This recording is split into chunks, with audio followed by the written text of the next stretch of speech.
To the Tuesday, August 25th, regular City Council meeting. Roll call, please, Mr. Montgomery.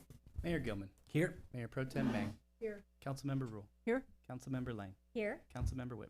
Here. And would you lead us in the pledge, please? Of course, Mayor and Honorable Council, welcome community. Ready, begin. I pledge allegiance to the flag of the United States of America and to the republic for which it stands, one nation, under God, indivisible, with liberty and justice for all.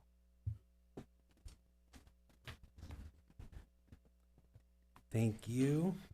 And on the agenda, I thought one small item I would love to do is, is move up 9 to the first discussion item, just since we have some people speaking, if nobody objects to that. Any other changes to the agenda? Hearing none, so we'll move 9 to before 8. Thank you. Okay.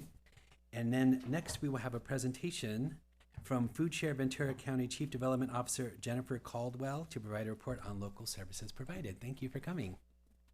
Yes. Welcome. Mayor Gilman, Honorable Council, thank you so much for having me. Jennifer Caldwell, I'm the Chief Development Officer for Food Share Ventura County, basically just a fancy title for head money lady.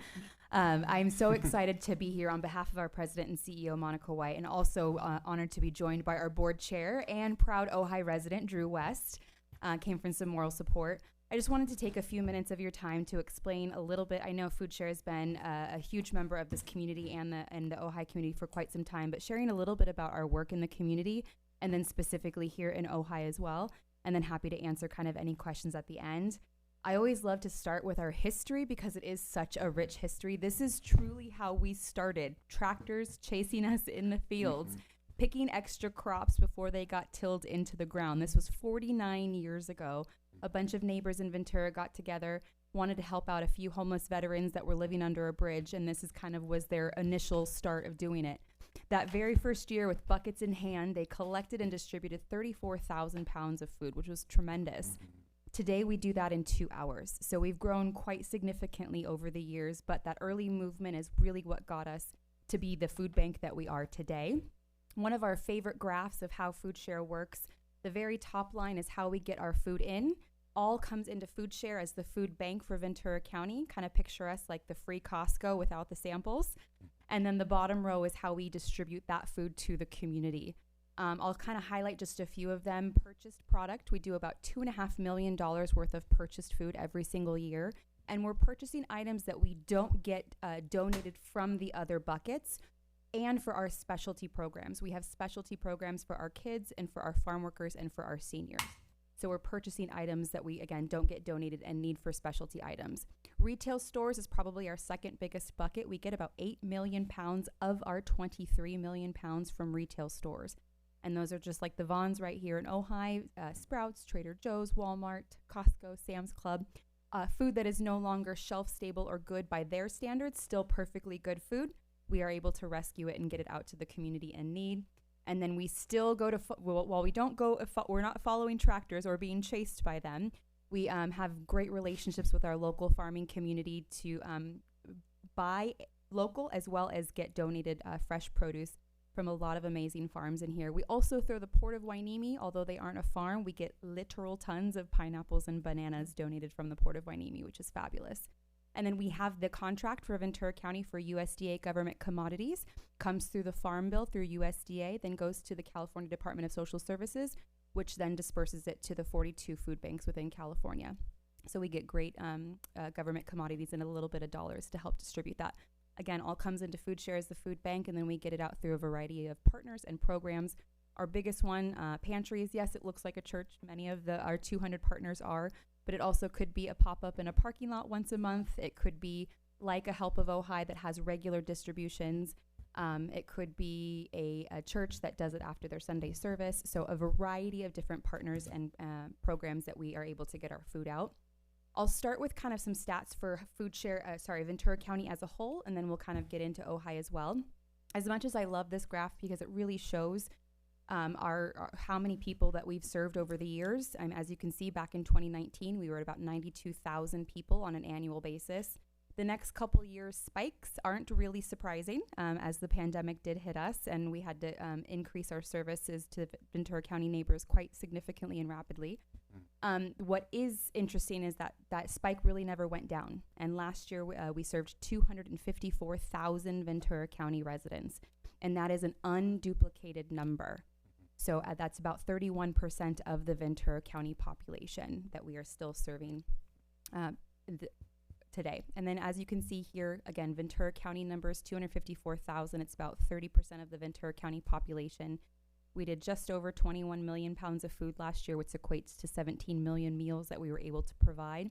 If we were to take that 21 million pounds and go to Vons and say, hey, we need to purchase 21 million pounds of food, it would cost retail value $67 million, but we are able to do all of our services with a $10 million budget, in which really showcases the power of our network, as well as our incredible volunteer force. We have 4,500 volunteers on an annual basis. With our 200 pantry partners that help actually distribute that food to get it out, and which is just really fabulous. 37% of that 21 million pounds of food was fresh produce. Our goal is to get that up to 40%. We're at a capacity issue right now, kind of a teaser for later, so we have ways to be able to kind of fix that. Kind of coming back into Ojai Valley, so taking all of those big numbers that I said and showing what we did here in Ojai Valley. And this is all of our pantry partners around here. So 334,000 pounds of that food was distributed, just over 250,000 meals that equated, feeding about 30% of the Ojai population. Based off of the 2020 census numbers, with 8 different agency partners. Some of those are closed sites, so they aren't listed publicly on our website. And we have one retail rescue partner, Vons. Danny over there is a fabulous partner with us. Can I ask you one question? Please. But I can wait till the end No, if you please, prefer that. please. If you go back, Yeah. that 30%, is that the city or the valley? Do you That's know? the city. Just the city by Just the itself? city, yes. Because I All wasn't this, able all to this get data is just city? correct. Okay. So I wasn't able to get census data or population data for the valley. Okay. A couple of our pantry partners, this is in all of Ojai Valley that we Mhm. serve, Help of Ojai being one of our biggest ones. They distributed 176,000 pounds of ours last year. And all the food that our pantry partners get from us, whether it's from us at the food bank or picking up straight from Vons or any other retail partner, is at zero cost. We don't charge anything for pickup or delivery. It's my job to raise the funds to ensure that they get out the food to our neighbors. St. Thomas Aquinas is another fabulous partner pantry and does our senior kit distributions as well. And then Secure Beginnings is a diaper bank partner of ours and got out over 70,000 diapers last year. We have a really great app. Obviously, I'm biased, but this is a really great way. It's very easy to download on your iPhone or Android. And this is a great way to be able to help anybody in need at any time. So if you run across somebody that is in need of food, you can pull up this app. It checks your location and it'll list all of the pantries that are open right now, or you can toggle off the open now and go to every single one of our pantries. You have a copy of this presentation, so you can kind of scan that QR code later and download the app. Just a really great tool to have in your pocket should you come across anybody in need of food services. You have all of that information kind of right in your pocket. And then I wanted to showcase just a few of our partners and programs that we do. One of our largest distributions that did 2 million pounds just at this distribution is College Park in Oxnard. It's a weekly distribution that 1,000 cars come through that line every single week. Over 70 volunteers it takes to come through. We started this distribution April 1st of 2020, thinking that we could just, 90 days, let's just get through it. Okay, we were cute. Maybe 6 months, let's just get through it. And here we are 6 years later, still doing this distribution every single week at College Park with over 1,000 cars coming through. I highly recommend this as a volunteer opportunity. It's just 2 hours on a Wednesday afternoon to truly see the faces of neighbors in need. They're very, very grateful to be able to receive these services. Something that we also started in 2020 was our Kitchen Free program. This is a really great bag of shelf-stable, pop-top, highly nutritious, low sugar, low sodium food for our unhoused community.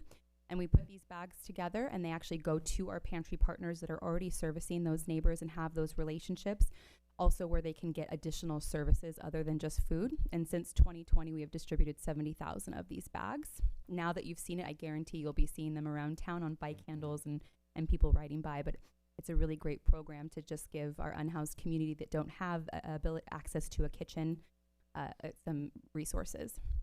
Our farm worker program, we have about an estimated 45,000 migrant farm workers here in Ventura County. So we do some specialty programs for them and delivering boxes to them in the fields because they do work long hours where sometimes they aren't able to get to our distributions. So we're able to do farm worker boxes with culturally important foods to them specifically, as well as diapers and women's sanitary supplies as well. And it's been very, very much needed. And then our seniors, we do about 3,500 senior kit boxes a month. This is a USDA government program. It's about a 35-pound box of food. So we've also been able to get some grants and buy some shopping carts for these seniors to bring the box back to their car or back to their home.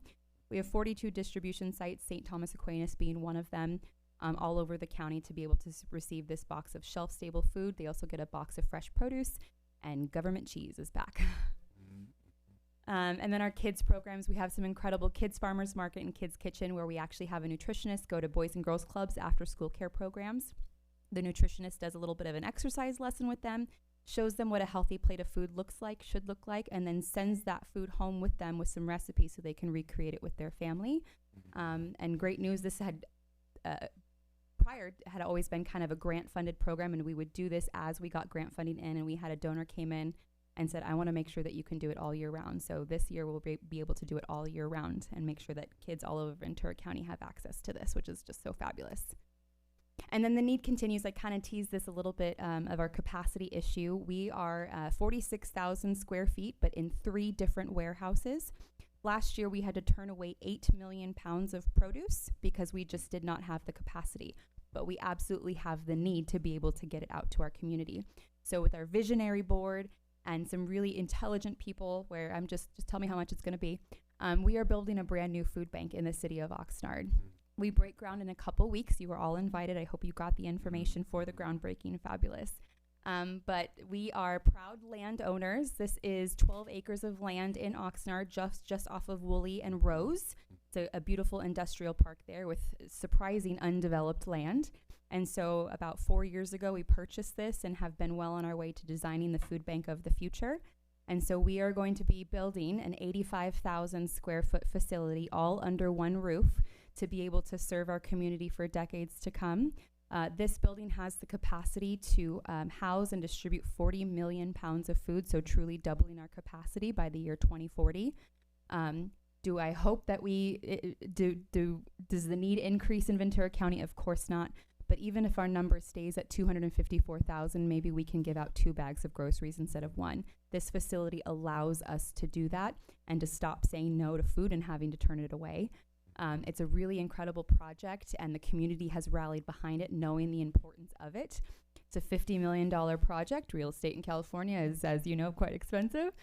So with this $50 million project, proud to say we are at 91% of our goal and have currently raised $45 million. So I'm here today to ask you for $5 million. No, I'm kidding. We're getting there. The community, again, has really rallied behind us to support this project. You will absolutely be come to the groundbreaking, and then in 2-ish years, hoping the ribbon cutting and grand opening ceremony of our new food bank.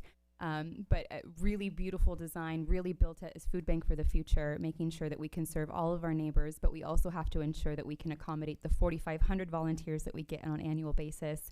And the next part that we're doing and really inviting the public to support us with this is our paver program. As you can see kind of right at the entrance, all of that will be beautiful pavers for our neighbors, or for our supporters, our communities, our partners to come together. And so we have these amazing options available on our website, but I wanted to share it with you in case the city of Ojai wanted to kind of mark their legacy as this, because we are all in this together and we couldn't do it without partnerships. And that's really what has helped build this new food bank for the future.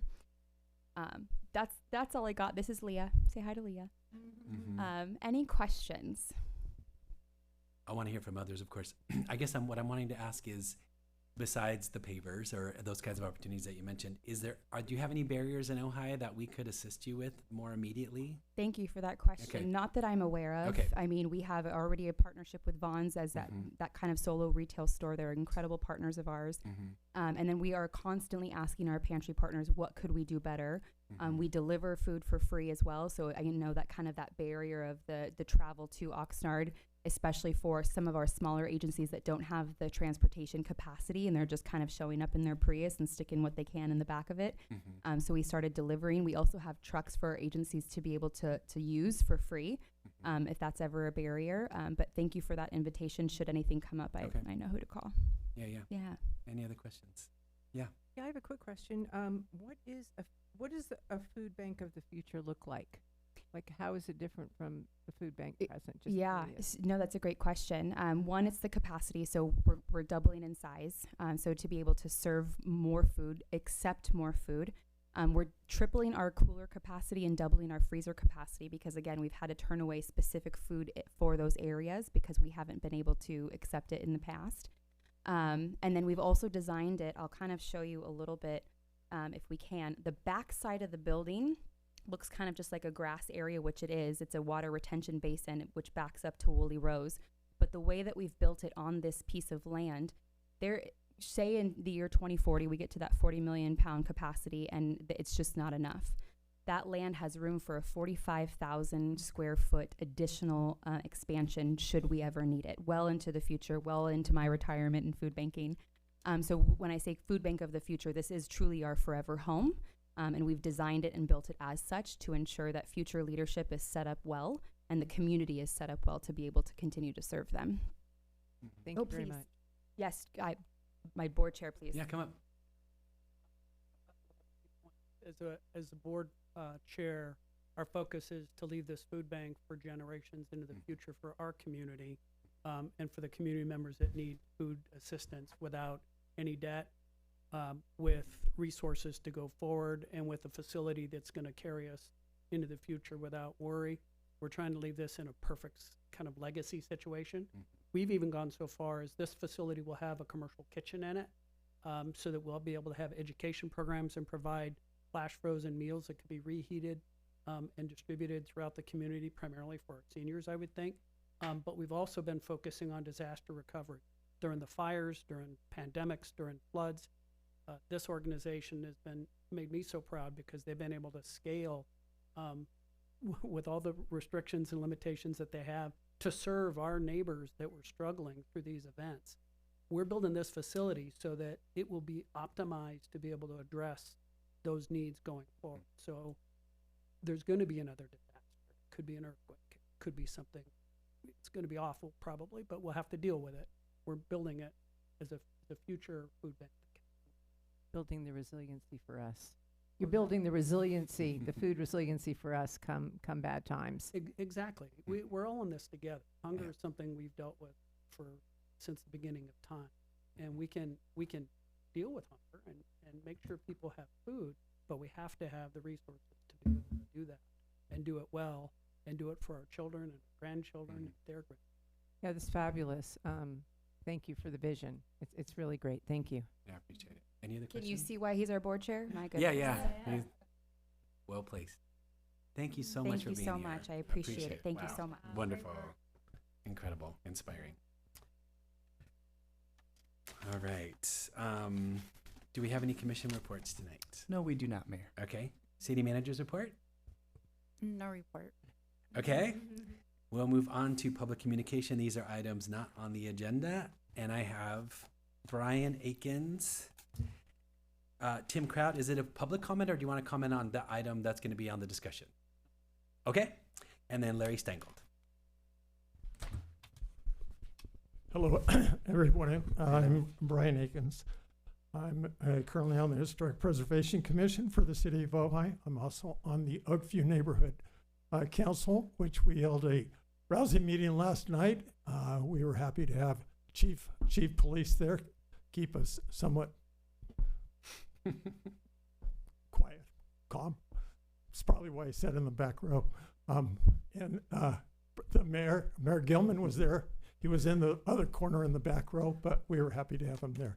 A lot of different things. I figured 50 people showed up because they had the question on everybody's lips, when are they going to fix the bridge there below Oakview and Casitas Pass? And so as both these individuals know, they're shooting for the summer of next year, maybe the fall, But the thing that's holding it up the most is, of course, water flowing under that bridge, and with El Nino coming, who knows when it'll get fixed. Just giving you, again, answer to one of the things you've been asking most. Anyway, very happy to have them. Atticus was there representing Steve Bennett, other things. I've used Oakview School as quite an example over the years on closing down schools. Well, the bad example is when the County of Ventura moves in and takes over, which is why we had 50-something people who have been paying property taxes for 20 years, thinking that they were purchasing that property, only to find out they're not in control. But there are people that are coming in, and so we talked about that last night too. Just different things. I do want to, in a little bit, I want to thank Help of Ojai. In case you haven't heard, there's a gentleman, Ken Banks, who the coroners have now determined that he did pass away in the RV fire that took place. He has been going to Help of Ojai, who are a wonderful, wonderful organizations. I took Ken on Wednesday mornings. I missed talking about the weather with him, but they're doing a remembrance for Ken Friday in the afternoon. So I just wanted to get that information out and thank again that fine organization. We also had Ron Solenzar there last night. He's got to be when it comes to Oakview, he's got to be a little less polite and kind of raise his hand and say, hey, I have something important. He got away before I could call him back down. But again, things are happening in Oakview. Lots of good things, some things that we're still struggling with. So just a benefit to that. So again, thank you all for all that you do. I enjoy being here on the mornings. Thank you. Thank you, Mr. Akins.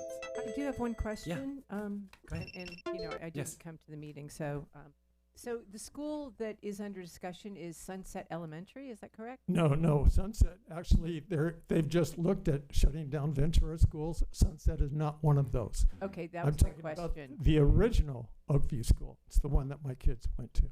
Okay, So right there on Santa Ana Boulevard as you cut down going so to so I know that Ventura County Unified is in discussion with yeah, this shutting is, down schools. But not y- Sunset. this is But not just Sunset, okay. Ventura County. Yeah. Okay, Ventura County Parks and Resource, okay, not Ventura County Unified School Yeah. District. okay. So I get it. That's what you were talking about. Yeah. And as far as you know, Sunset is not on. Well, every school is up for discussion. That much I do know. So I was just I just wanted to clarify. It that. is, but it was reported to us last night that they were not Okay. on the list. Great, thank you. Okay, thank you. Thank you. Tim Kraut, please, and then Larry Steingold.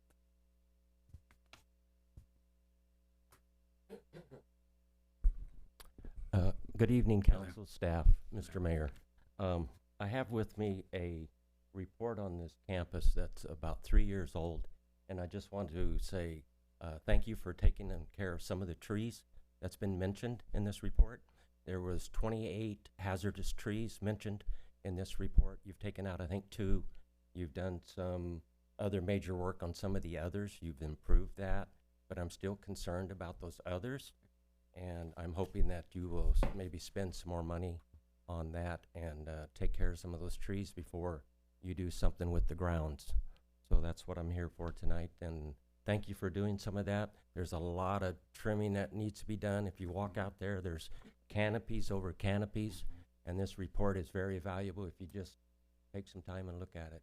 But thanks for the work done so far. Thank you, Mr. Kraut. Larry Steingold, please. Larry Steingold as myself. Yeah.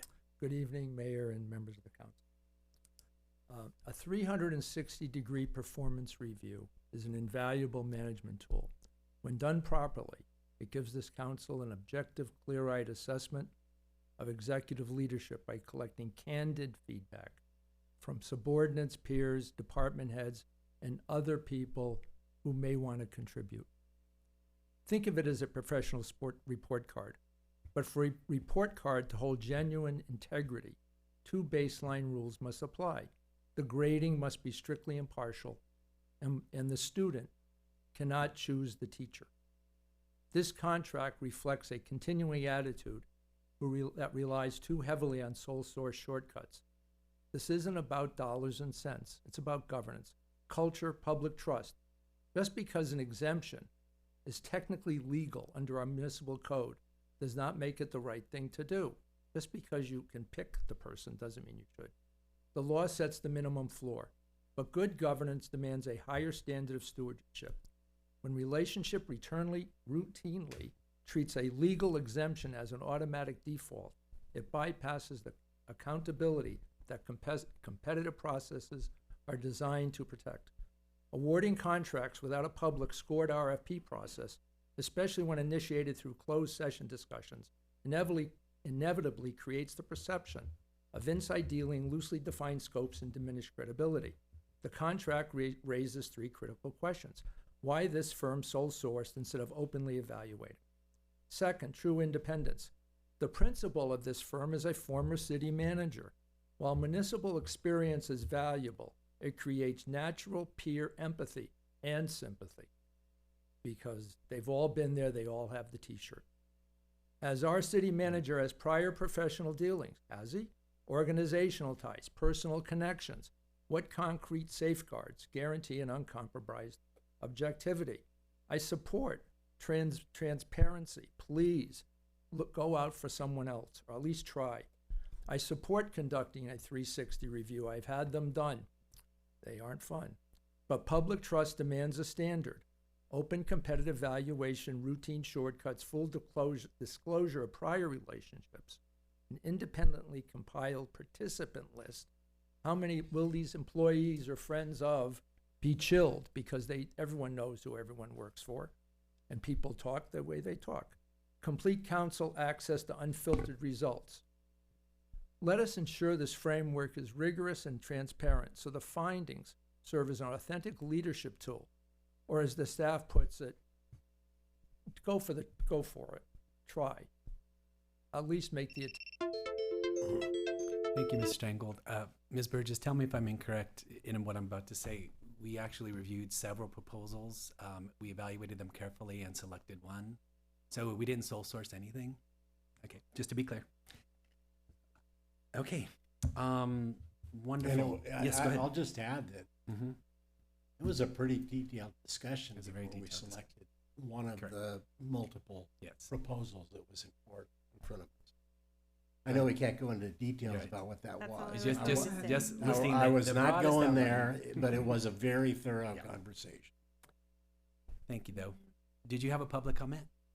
Okay. Are you aware that your website is down? And you you're not being recorded? Let's see. I went online to the city's website, couldn't get on anything, and I thought, not tonight, surely not tonight.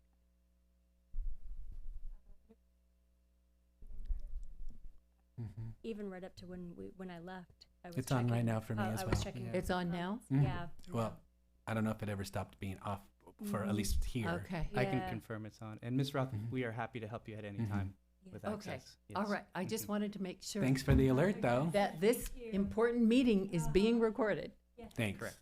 Thank you. Appreciate it. Anybody online? No, Mayor, we have no raised hands on Zoom. So we're going to continue with what we tried to start with last time, which is we will ask for any public comments on the consent calendar before any council members want to remove anything from consent. I do have one card from Larry Steingold on item 7. And if anybody else has a consent calendar item they'd like to address, please fill out a card and give it to Mr. Russell. Hi. Hello. 3 weeks ago, I was limited to 3 minutes for 3, and I understand why. I fully do. But the question came up later. Just a quick point of order. You can't be limited. Just so you know that. Fair enough, and I apologize Okay. for that. You can't be limited. Oh, Okay. okay. The other question which was more Mhm. question concerning afterward, was that this list is for items that are not controversial. Okay, that's what I was told, the consent calendar. So if there are items, who chooses that? Who says they're not controversial? Keep No, talking. and that's the question. I understand. You know, So this is the place for you to talk, and Okay, a for you to council talk. person can engage with you if they wish. Right, okay. So the question Mhm. is, If the consent calendar Mhm. is for things that are not controversial, who puts them there and decides they're not controversial? Because then they're not discussed until they're pulled, or somebody has a minute, or whatever it is. It's a different format, and it's just a question. Mhm. So, thank you. Ms. Bird, just tell me if I'm incorrect here. Basically, items that would come back for, let's say, a second reading, that would be a candidate. So generally, the purpose of the consent calendar is for the it's a portion of the agenda for things that are routine and generally not as complicated or likely to be controversial. Mm-hmm. So you typically will see things like minutes, warrants. We see here we see also the monthly treasurer's report. Mm-hmm. Often you will see in some communities they will have lots of different contracts and things like that on the consent calendar. But I think, here as a practical matter, the city managers in consultation with other city staff and the mayor as well, will evaluate the items on the agenda. If we anticipate that an item is likely to require, significant discussion, we will not put it on consent. Mm-hmm. We can't always anticipate that in advance, so sometimes, an item will end up on consent and then get pulled for discussion. That's the liberty, though, of the council people. What might be uncontroversial to one may be controversial to another, and they have full authority to bring it up. But I think if the council wishes, we didn't have an in-depth discussion of what should be on consent as part of the agenda tonight, but if that's a topic for of interest to the council, we could certainly bring that back as a future agenda item. Thank you. I would say that we're relatively aggressive and competent about pulling things off of I would consent agree. if we have things to say about the item. Nobody seems shy about that. Yeah. Right. Agreed. And they shouldn't. There's no reason to be. If Right. there's something to talk about it. But also as just a point for clarification, as city council, in the same way that city council can establish limits on public comment for general public comment and comment for regular agenda items on the discussion part of the agenda, council, the council rules establish that the public may comment for 3 minutes on any particular item that council is taking action on. Mm-hmm. So with respect to the consent calendar, it's legal and appropriate for the council to say that the members of the public may comment for 3 minutes on the consent calendar. However, if that's a topic that council would like us to revisit, we could also bring that back as a future item. I would happily talk about that if people want to. Anything online on the consent calendar, Mr. Montgomery? Yes, Mayor, we have one raised hand Okay. from Bill. Thank you. Mr. Miley. Mr. Miley, you can unmute and you have the floor. Okay, can you hear me? Yes. Good. This is item 7, Okay. the grand jury report. I read each of the grand jury statements. I noticed the response of city council voted to submit at its last meeting. I support all the condition statements, principally agree. I remember the grand jury's report describing wrongdoings, but it focused on the future. It did not require a redo. It said something like, in the future, you shall. I support the city attorney's formulation of the city council's response. It's good. Thank you. Thank you, sir. That's all, Mayor. Okay. Moving on to the consent calendar. Are there any items that any council members would like to pull? Yes. Mhm. Mm-hmm. Okay. So number 4. Number 4. Yes. Oh, yeah, here we go. Okay. So this is just. Let me go through and ask if there's any more. So number 4, any sorry. others? That's okay. Anybody else? I'll move to approve 1, 2, 3, 5, 6, and 7. I second that. Or 5 and just 6, just for the record, it's Yeah. 2, 5 and 3, 5, 2, 6, 3, and 2, 3, 5, 5, 1, yes, 6, thank 7. you, I'm sorry. Yes, 2, 3, 5, 6. And I'm seconding. Do you want to do a roll call on that one, please? Thank you. Yes, Mayor. Councilmember Whitman, Yes. Mayor Pro Tem Meng, Yes. Councilmember Rule, Yes. Mayor Gilman, Yes. Councilmember Lang. Yes. Thank you, Ms. Burgess, on number 7, bringing that back so well. Okay, now we'll go on to the warrants, number 4. Yes, so if we could look at page 49. Okay. We will see 4 from the bottom. Yep. CalPERS retirement, ACH, July 26th payroll expense for 28,000 and change. Then we see on the next page, 3 down, CalPERS retirement, ACH, July 26th payroll expense, $612,420. Then we see 3 down from there, CalPERS retirement, ACH, July 26th payroll expense for $30,000. Now, and I'm sure that they're just parceled out in different ways, but I'd like clarification on that because actually, when you look at the total under the payroll and benefits, they're all added in correctly.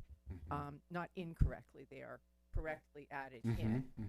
So I'm assuming that some of that is back. So I just wanted to get clarification in how I would distinguish between those 3 different, because, you know. they're- Absolutely. yeah. So Ms. Palmer's on the line, so she can definitely give Thank you more you. clarification. Thank you. Hi, good evening.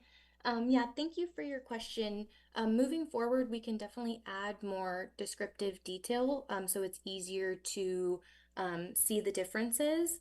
The payment that was made on 7/30 for the 612,000 is for the city's annual UAL payment, so is a once a year large payment that the city makes.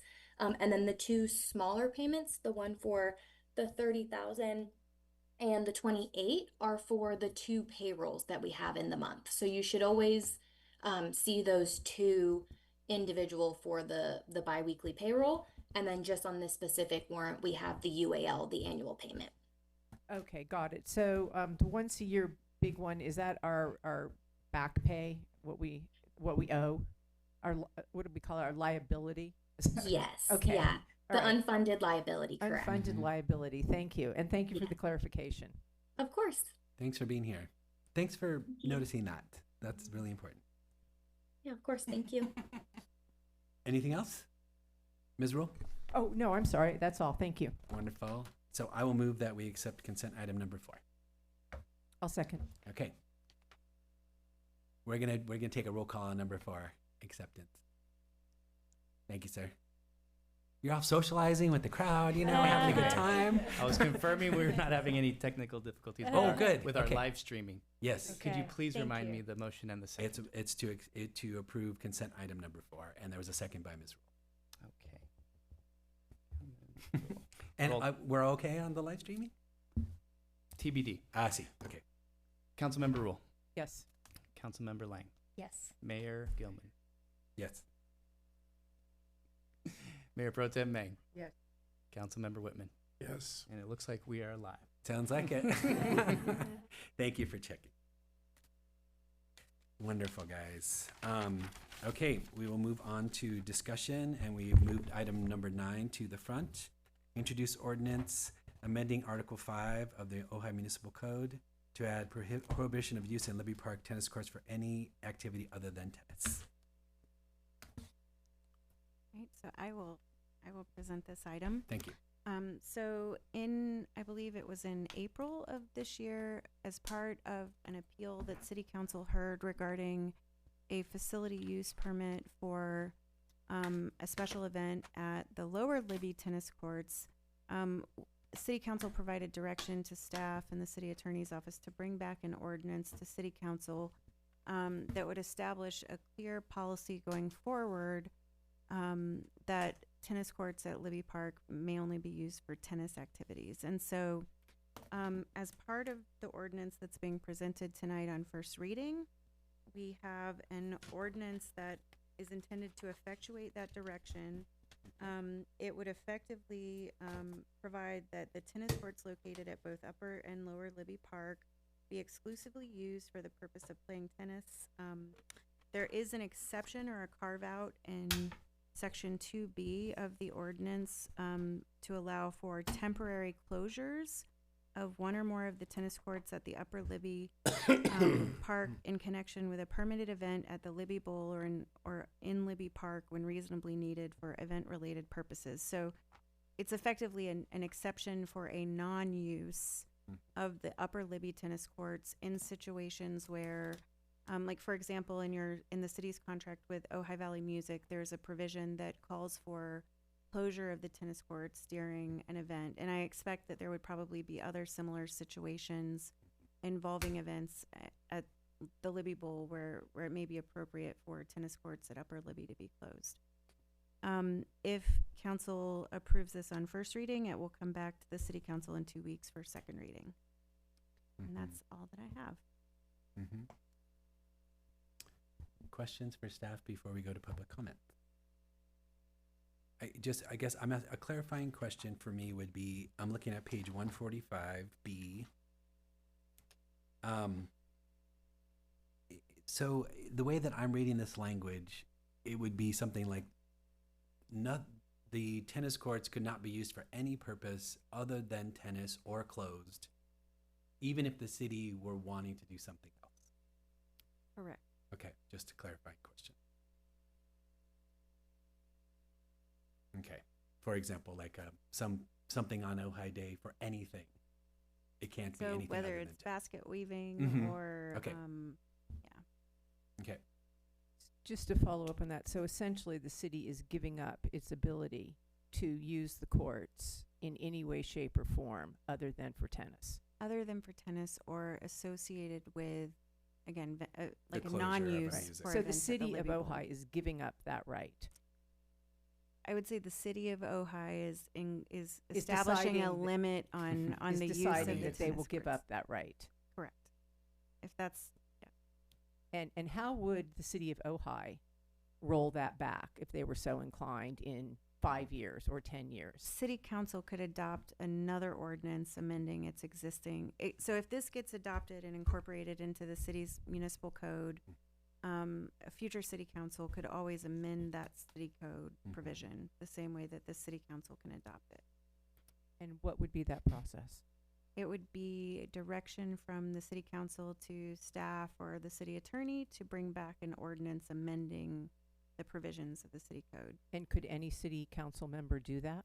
I think 2 members of city, since your policy right now under your council protocols is that 2 members of city council or the mayor standing alone may bring a request for a future agenda item. That's all that would be required. That would amend the ordinance? To amend the ordinance. In a simple majority vote. And a simple majority vote. Okay. Appreciate it. Any other questions for staff? Okay. I don't know how to pronounce your last name. Leslie Gratch or Grash? Thank you. Please come up. And then I have Mark Happich and then Larry Stankold. Thank you. Good evening. Thank you. I'm here to lend my support to the ordinance. I'm an avid tennis player, and I've spoken before here. I think some of you remember me, about banning pickleball and other non-tennis activities from the Libby tennis courts. And these courts were designed solely for tennis, and pickleball has no place on it. And beyond the noise factor, which we have discussed extensively, these are the only public tennis courts in the valley. There are 13 pickleball courts at Soul Park, City Hall, Lake Casitas, and the valley only has 8 public tennis courts. Now, these courts are very busy, and I'm an avid player. I'm down there all the time, and people usually wait for the courts. They are used year-round for USTA matches, and I recently paid and reserved 30 courts for my 2 USTA teams for the fall season. We also have a men's 4-0 team and a women's 4-5 team playing on these courts. So the Park and Rec also requires reservations for these teams, and they limit us to using only 50% of the available courts because the other 50% is reserved for public use. So as a result, people often wait for courts as they become available. Now, in addition to Coach Katia's adult and children's clinics on the lower courts, there are training sessions on the upper courts for the men's team and the women's 3-5 team. So please don't be misled in thinking that these courts are vacant most of the time. And during the height of this summer heat we're having, they are lightly used, of course, at that time, at noon or midday. But early mornings and late afternoons, they're just packed, jam-packed. So my husband plays paddle tennis at Soul Park, and he says the same thing. It's packed in the morning, but during the day, it's impossible to play. So anyway, I would like to support this ordinance. We should support this ordinance to preserve our legacy tournaments and the integrity of the tennis only on these courts. Thank you. Thank you. Mark Capich, please. I'm probably mispronouncing your name, Mark, also. And then Larry Stangold. Well, I appreciate your generosity. Good evening, everybody. Mr. Mayor, council members, well, I always want to start off by saying thank you for your service. We appreciate it very much. And also want to give a big thank you to Christy Rivera and her team that help us during the year for our tennis tournaments. So without them, there's no way we could be successful. I'm a longtime resident of Ojai, been here about 32 years. I'm currently the president of the Ojai Valley Tennis Club. I want to support and adopt the ordinance of 974 that prohibits the use of Libby Park tennis, that prohibits the use of Libby Park tennis courts for any other activity other than tennis. And I'll explain why in a second here. There are ample pickleball courts in and around the city of Ojai. And as Leslie admitted to, we have 8 public tennis courts. That's it for the whole valley. It's a challenge sometimes for USTA matches to take place and other events throughout the year. We have spent $600,000 over the last 25 years at Libby Park to make those courts look good. Got a great partnership with the Civic Association and also with the city to make that happen. The Ojai Valley Tennis Club is going to continue to donate and make sure those courts are in tip-top shape. They have to be, because when we bring in the conferences to play every year for the Ojai Tennis Tournament, they come out beforehand to make sure that those courts are in good shape. So it's important. They walk around and we hold our breath, but I tell you, they're in tip-top shape. We have people come out and fix them and so forth. So we're confident that we will keep this going. The one thing we're excited about is the revenue that these crowds bring in when we have our tournament at the end of the year. We have a fall tournament that's coming up in October. It's growing. It's not going to be the size of the Ojai, but it's getting big.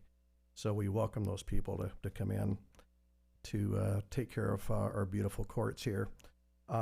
Lastly, the issue of no pickleball was conclusively resolved on April 6th of 2023 by the Park and Recreation Commission unanimous adoption of the recommendation contained in its final pickleball report on March 30th of 2023. Following a 13-month-long intensive study, the pickleball report recommended that the city should not introduce pickleball to the current Libby Park tennis courts due to the excessive noise that is created when playing pickleball. This recommendation was not passed by the sitting city council at the time. I think there is something about maybe it wasn't put on the agenda. I think that the city manager, I think there's something in there. I can't recall what it is. Thank you, sir. Larry Stengel, please. Good evening. Hello. Hal. I want to thank you for correcting or informing me about the RFP for those, because it would be nice if it would be made public. But anyway, giving public land to a private entity is never really a good policy for a city, especially by pressure or what have you. But I understand why, because I was going to agree with it. But Leslie Rule, Commissioner Rule, made a good point. If you have a sunset provision, you build it into the ordinance. So in 5 years, 3 years, 2 years, 1 year, you review it and you review it. It's automatic or it's mutual. But you make a mutual disconnect It's in the agreement. You don't have to come back. You don't have to discuss it. It's automatic. You don't have to be bothered by it. Because in 3 years it sunsets, or you renew the contract with the deal where they control the tennis courts. But I'm speaking tonight because the permit is not an isolated incident. It's part of a reoccurring pattern where administrative approvals are granted, relied upon, and pulled the moment political aggravation boils over. This is no different than the green walk-in freezer that's going to land right back in your laps very soon. In both cases, people follow the process that required, obtain what they believe is a valid sign-off, invest time and money, and then watch the city pull the rug out from underneath them because the process wasn't backed by clear, objective rules from the start. And it's not fair. It chills people who want to come here. They look at the rules and say, oh, if I do all this, I get invested. It's okay. It's not today. It's okay. We're going to pull the permit. Let's be direct about the core parks. Libby Park courts are dedicated tennis courts.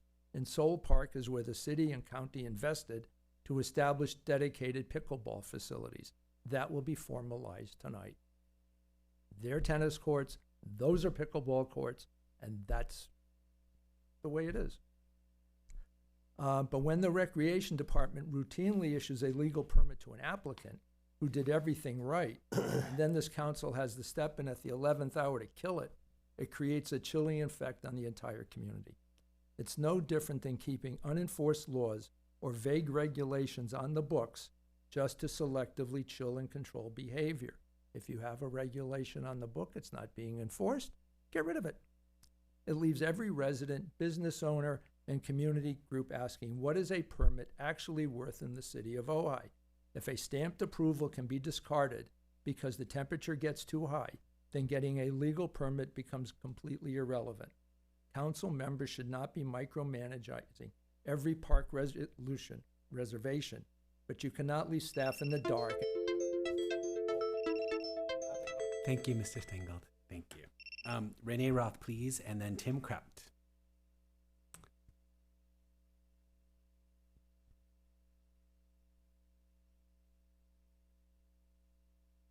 Hello. Hello, everybody. Okay, Renee Roth, and I'm gonna try to be really nice and polite and respectful, and not raise my voice or anything. Just put a smile on my face and be very polite. I do remember the Tennis Association at the last time this topic was in front of the council, and Karen Quinby was here, and a lot of other people were just saying how terrible and awful pickleball is and the noise and awful, awful, awful. I'm glad we don't have that tonight. I also am just reminded, Rachel, I do remember you saying that Karen Quinby was a friend of yours. Karen Quinby is a friend of yours. We know that Karen Quinby is leading the charge to get this ordinance passed tonight. We know that the neighbors who have shown up and the Tennis Association and her public comment that she has spoken about adamantly about how noisy pickleball is on the record. So I would hope you would consider maybe recusing yourself, since she is a good friend of yours. It might be something worth considering. So I'll just go on to say I love tennis. I came to Ojai. I started taking tennis lessons in the park. I got my kids to take tennis lessons in the park. We went through Park and Rec and Rick at the park. Did great tennis lessons. The kids got inspired, went to Wild Academy, da-da-da-da-da. But for me personally, my knees wore out. My knees got too old to play tennis. But you know what? I had a knee replacement and I can play pickleball. I can play pickleball now today. So I appreciate the fact that we can play pickleball. But I do believe that this ordinance, if it's passed tonight, is elitist and it's discriminatory. Think about that, elitist and discriminatory. basically, you're giving some people more rights than others. You're saying only you have the right to use these tennis courts if you can afford to take lessons, if you can pay for the tennis lessons, and you can go to the extent needed to use these courts. I think it's elitist. I think it's discriminatory. And I do think, my husband said this one, it's a bit like Trump saying America is for white Christians. Thank you, Ms. Roth. Tim Kraut, please, and then Brian Akins.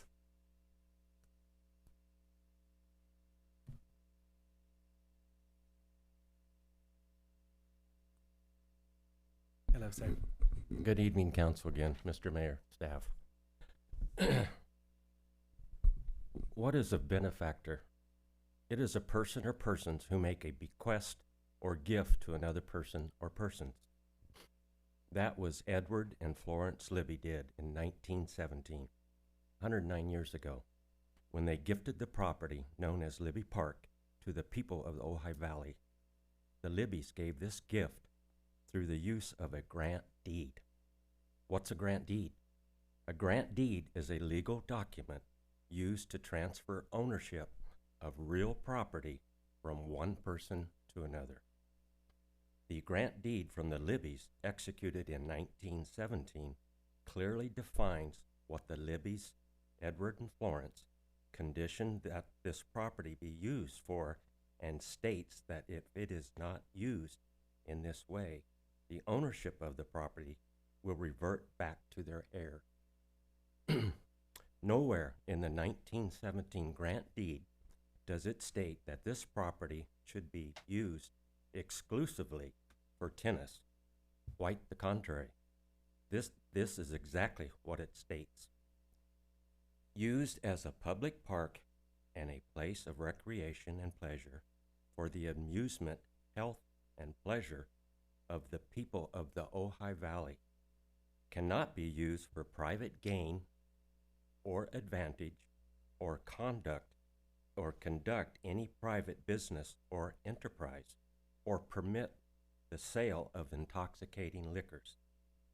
I think this proposed ordinance you are discussing is totally against the intent and explicit conditions of the Libbys outlined in the 1917 grant deed, gifting this property to the people of the Ojai Valley.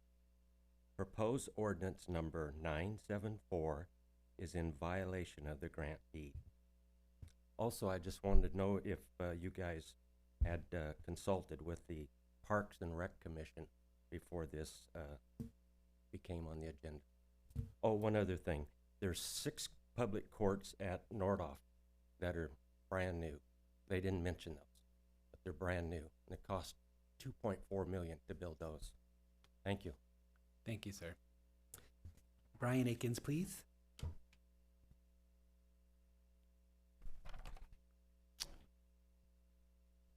Hello, Brian Akins here as an individual, not a tennis player, not a pickleball player. Exactly. The second one, probably because I'm too lazy. So I sat in that seat, as I always do, in the front row, and I've been to every one of the meetings, frozen my butt off over at nighttime over there. And I sat there and I remember going, wow, all of those tennis people have gone to Libby Park and they have seen this sign that says, no pickleball player on the playing on the tennis court. So I go downtown a lot. Every time I'm downtown, I go over to the jail because I'm checking on the Harry Hunt plaque, which is still in fabulous condition. And I went by and I saw a sign. It was a piece of paper, kind of like this piece of paper, printed on a printer by some printer that printed this, that said no pickleball playing on the tennis courts. I could have printed that out. I have no idea who printed it out. There was no indication that it was of anyone that had any authority to put that sign up there. And so I was really kind of deeply disappointed in all of the people that used that sign as proof that no pickleball playing was allowed on the tennis courts. I took a picture too. Thank you all. Thank you, Mr. Akins. Katrina Reichschmidt, please.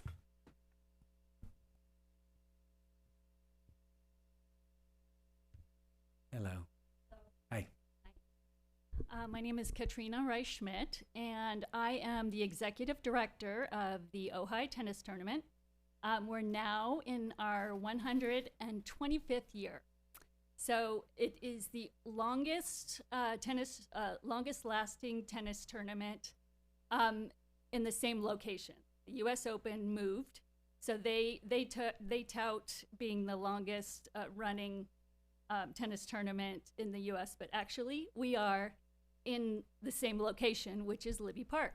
So I think that's a wonderful thing. Also, I wanted to point out that the Libby Park courts and the tournament itself is a City of Ojai landmark, and we love our landmarks. They give us character, and they give us a kind of purpose, not a purpose, but when you come to Ojai, there's a feeling here. It's the historic nature of Ojai, coming here, playing big college D1 championships in a town with oak trees around the courts and having a small downtown. It's lovely. So I am for this ordinance. We put a lot of money, the tennis tournament and the city have put a lot of money keeping these purpose-built courts for tennis. And I so appreciate City Council for spending hundreds of thousands of dollars to put in pickleball courts, purpose-built pickleball courts at Soul Park. Wonderful. Now we both have places to go. Tennis is not an elitist sport, especially in Ojai. Our motto or our goal for in the tennis club is to encourage people, children who don't have the resources to play tennis. One of our missions is to get them out to play. So we give donations to the city. We give funds to kids who don't have the means to play tennis.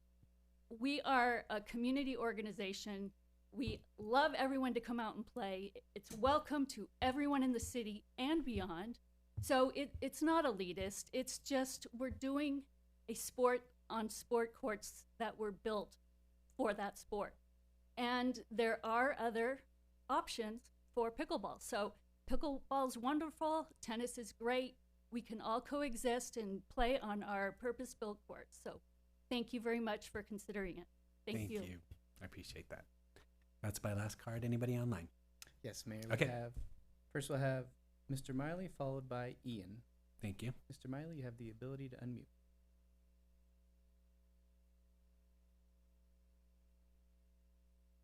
Sorry, Mr. Miley. Looks like I muted you on accident. You can. Can you hear me? Yes. Yes. Okay. History clearly shows tennis and Ojai are linked tightly. Diluting the dedicated courts with other sports and recreation activities is wrong. It conflicts. Pickleball can create disturbing behavior, noises, and unpleasant results. Pickleball can redo one tennis court into 4 smaller courts, each of which can hold 4 players. 4 times 4 is 16 players versus a maximum of 4 tennis players. Ouch. Pickleball sport creates impact and impulse sounds similar to a small gunshot, which can travel hundreds of feet, affecting those nearby on courts or in Libby Park with unusual and annoying sounds. I personally have this philosophy that sounds generated by folks for their sole benefit should not disturb those there for other purposes. I fully support this carefully crafted ordinance, tightening the values which created our city. And when you talked about the ordinance, I just read it again This ordinance does give the city some rights to use the courts for other purposes. Section 4.3.511, Libby Park Tennis Courts. It says, A, the tennis courts located on the Upper Libby Park and Lower Libby Park shall be used exclusively for the playing of tennis. No person shall use or permit the use of any such tennis court for any other recreational activity or purpose. Recreational activity or purpose. It allows other non-recreational activities. So we do have options. Thank you. Thank you, sir. Next raised hand we have is from Ian. Thank you. Ian, you have the ability to unmute. You have the floor. Thank you. Can you hear me okay? Yep. Thanks. Great. Yeah, I just think I'm going to try to be a little less loud as I was the last time I was in there. This time I'm remote from my phone here. Yeah, I just think we should be really proud of how hard this tennis community is fighting to keep our tennis courts for tennis. It's not the same everywhere else in the entire country. Pickleball has taken over tennis courts all over the US, but we should be really proud that we have this deep-seated history in tennis, and this history doesn't need to be hijacked by another group. We need to embrace the fact that we have one of the most historic tennis courts in the entire country and embrace our history in tennis. Our tennis courts have been published in multiple books and articles talked about as a destination for tennis players all over the world. It's not, for pickleball to be played on those. We've discussed this topic a ton. We've discussed, how big of a tennis community we have, how frequently the courts are used. We've discussed the stewardship and the upkeep of the courts by the tennis community. Most importantly, the OVTC. We've discussed the noise studies, and we've kind of gone over that conversation. We've discussed the $600,000 that was spent to build new pickleball courts for the pickleball players to accommodate the demand for the sport.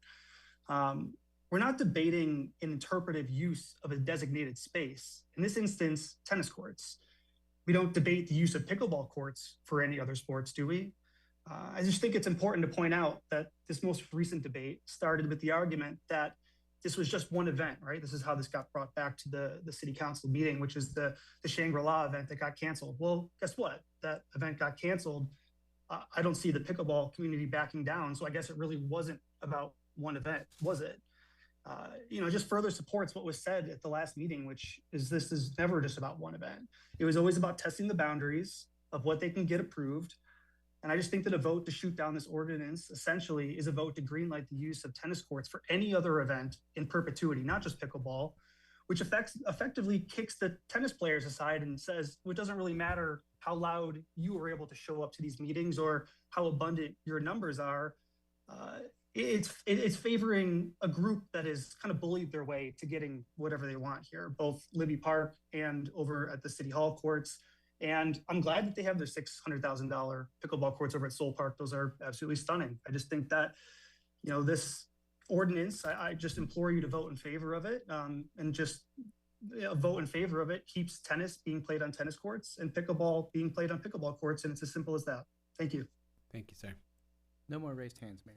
Okay, that's my last public comment. Yes, go. Yeah, actually, I just wanted to start Yep. because I wanted to speak to Renee Roth's comment about the request to recuse myself. And I just wanted to outline that per the FPCC rules, if we do not have a financial entanglement, there's my friend, I have a lot of friends all over the town. We have a very small town. I'm very social. I have a lot of friends. If I had any kind of ethical dilemma about voting on this, I would absolutely recuse myself.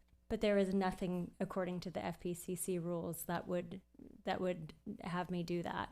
In addition to that, it's actually the tennis players who came to the last meeting and requested this item. And so Karen is one of the neighbors. She's spoken publicly about this, but she's not affiliated. She's not a part of the tennis club.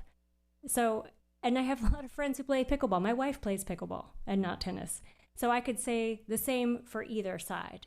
And just to clarify, Bethany, City Attorney, would there be any reason why I would need to recuse myself?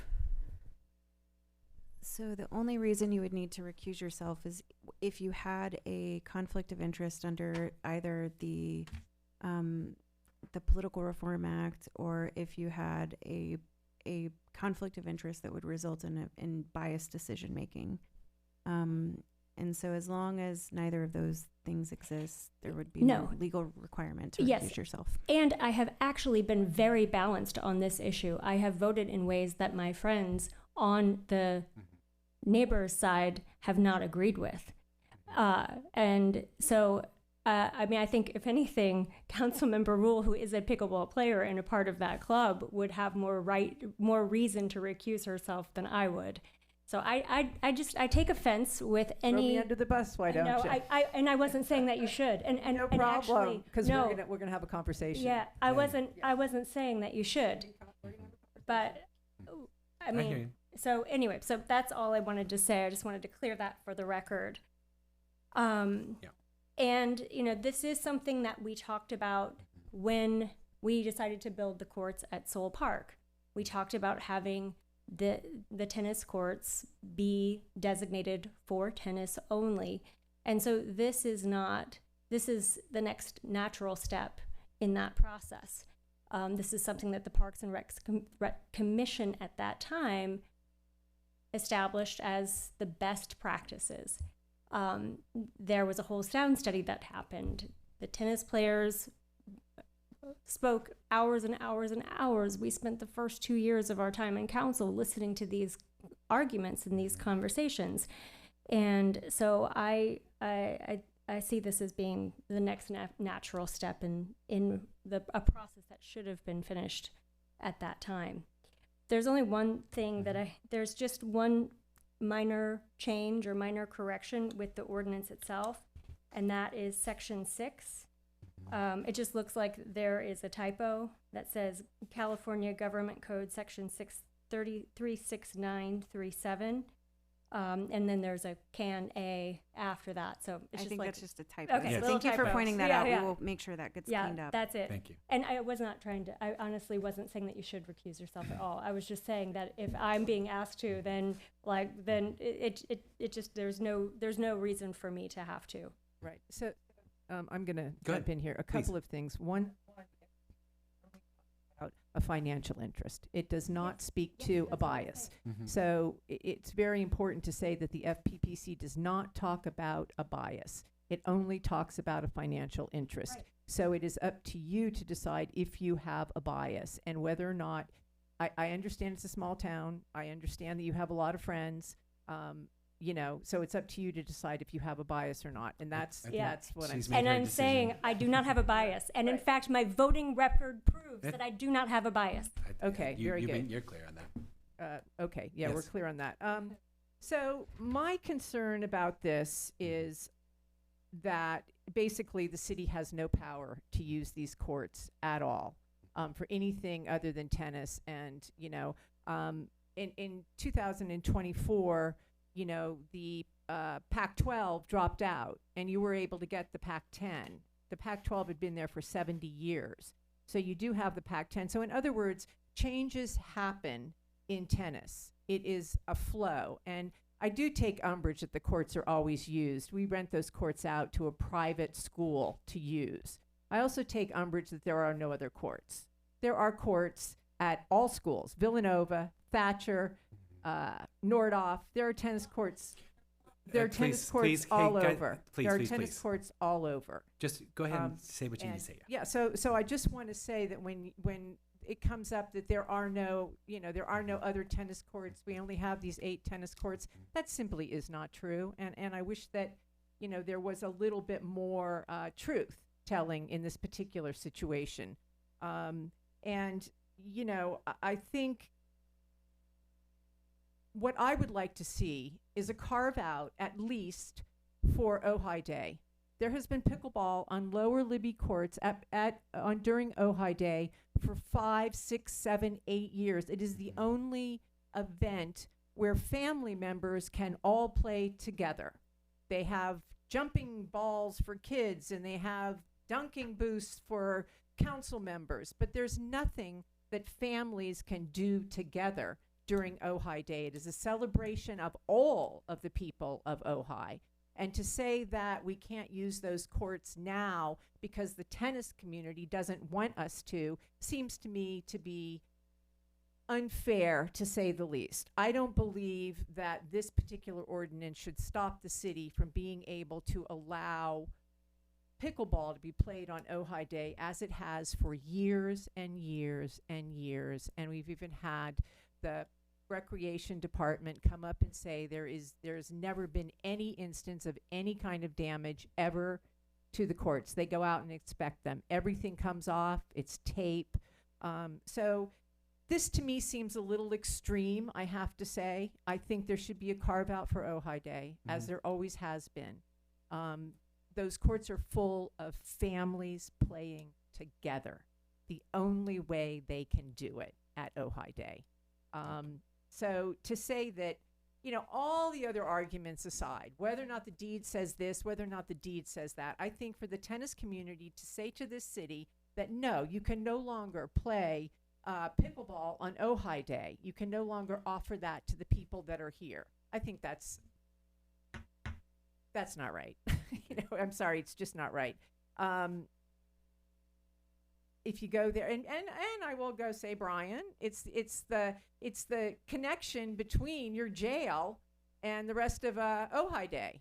So you should be really behind it, right? I mean, it's like you got this pathway. It gives people something else to do.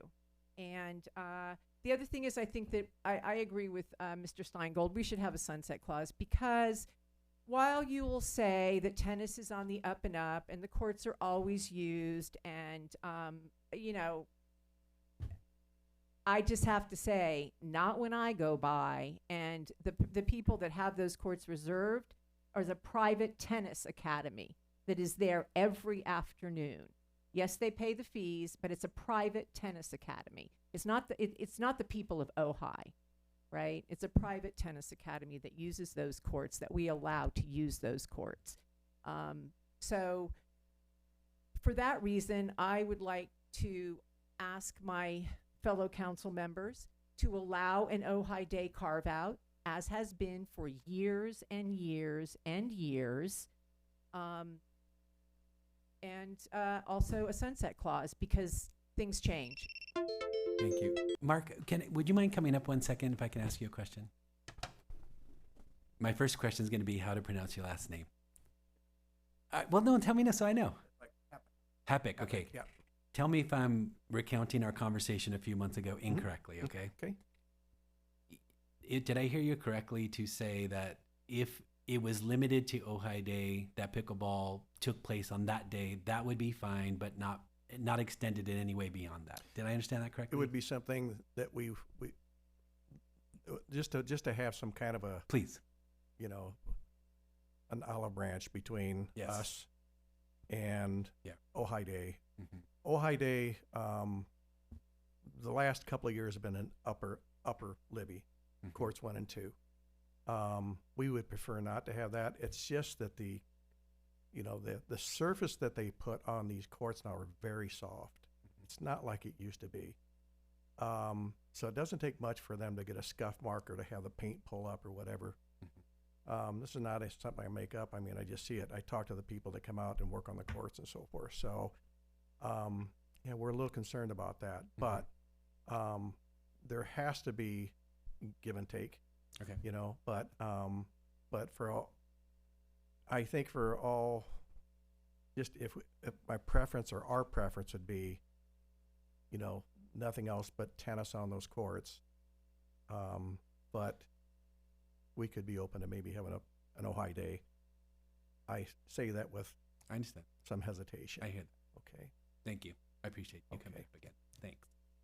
Because it seems, my opinion only, there's so many things we could talk about today that we have talked about many, many times. the sound studies and all those kind of things. And it seems to me this is a little more pointed than that. So I'm agreeing with Ms. Rule in this regard. If the city can maintain the authority of those courts with the full understanding that pickleball and really any sport would be limited only to Ojai Day and nothing else, then it allows the city to use the court for other kinds of things, which they would only do, let's say, on an Ojai Day kind of situation. That's what I would suggest that we do, but to have a gigantic conversation about the large pickleball thing, it doesn't seem to me we need to do that. I think we've done that many times. That's my suggestion as a compromise. So I just want to make a few please do. comments because I've gotten to live through this for Of course most you of have. my time on Yes. city council. Of course. And, you know, my first exposure to this was getting the report from the Parks and Rec. And speaking specifically of Soul Park, the ad hoc committee concluded that the sound generated by pickleball on the Soul Park courts was not conducive to residential and how close they were to the courts. And they looked at mitigating the sound from the courts and decided that there was no feasible way to actually mitigate the sound. And so they told city council, go look for other places where we don't have this intermix with residential properties. And so we adopted the report as a city council. And my notes say, and this is from AI, I didn't go back to our own records. This is the way I remember it, but if someone wants to dispute me, but what I read on AI, and this is how I remember it, we then posted no pickleball on the Libby courts after we adopted that, but we didn't somehow go through some additional process, got lost in the. So the next thing we did was to collaborate with the County of Ventura and to attempt to make a solution, which I believed in my heart of hearts. Okay, I've taken care of the tennis players now, and now I'm taking care of the pickleball players. And we agreed to invest $600,000 in the creation of those pickleball courts. We also asked the city staff to expedite that process. We wanted pickleball to be up and running as quickly as that could happen. And I really did believe that we'd solve things, but it turns out that we didn't.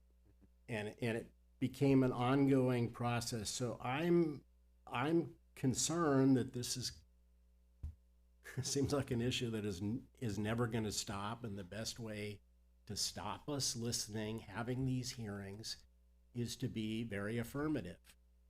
And so that's why I'm going to support the ordinance. If the council wants to create a carve-out, I'm not sure that's a good message to send, because every time we leave an opening, it gets filled with some, new demand. I'm actually going to say something really quickly. It is kind of a pattern of one group from our community to say, you know people too well and you should recuse yourself, but they never point at the members of their own group and say the same thing. So if there was going to be a recusal based upon friendships, then there should have been either 2 or all 5 of us told to recuse. So sorry about that departure.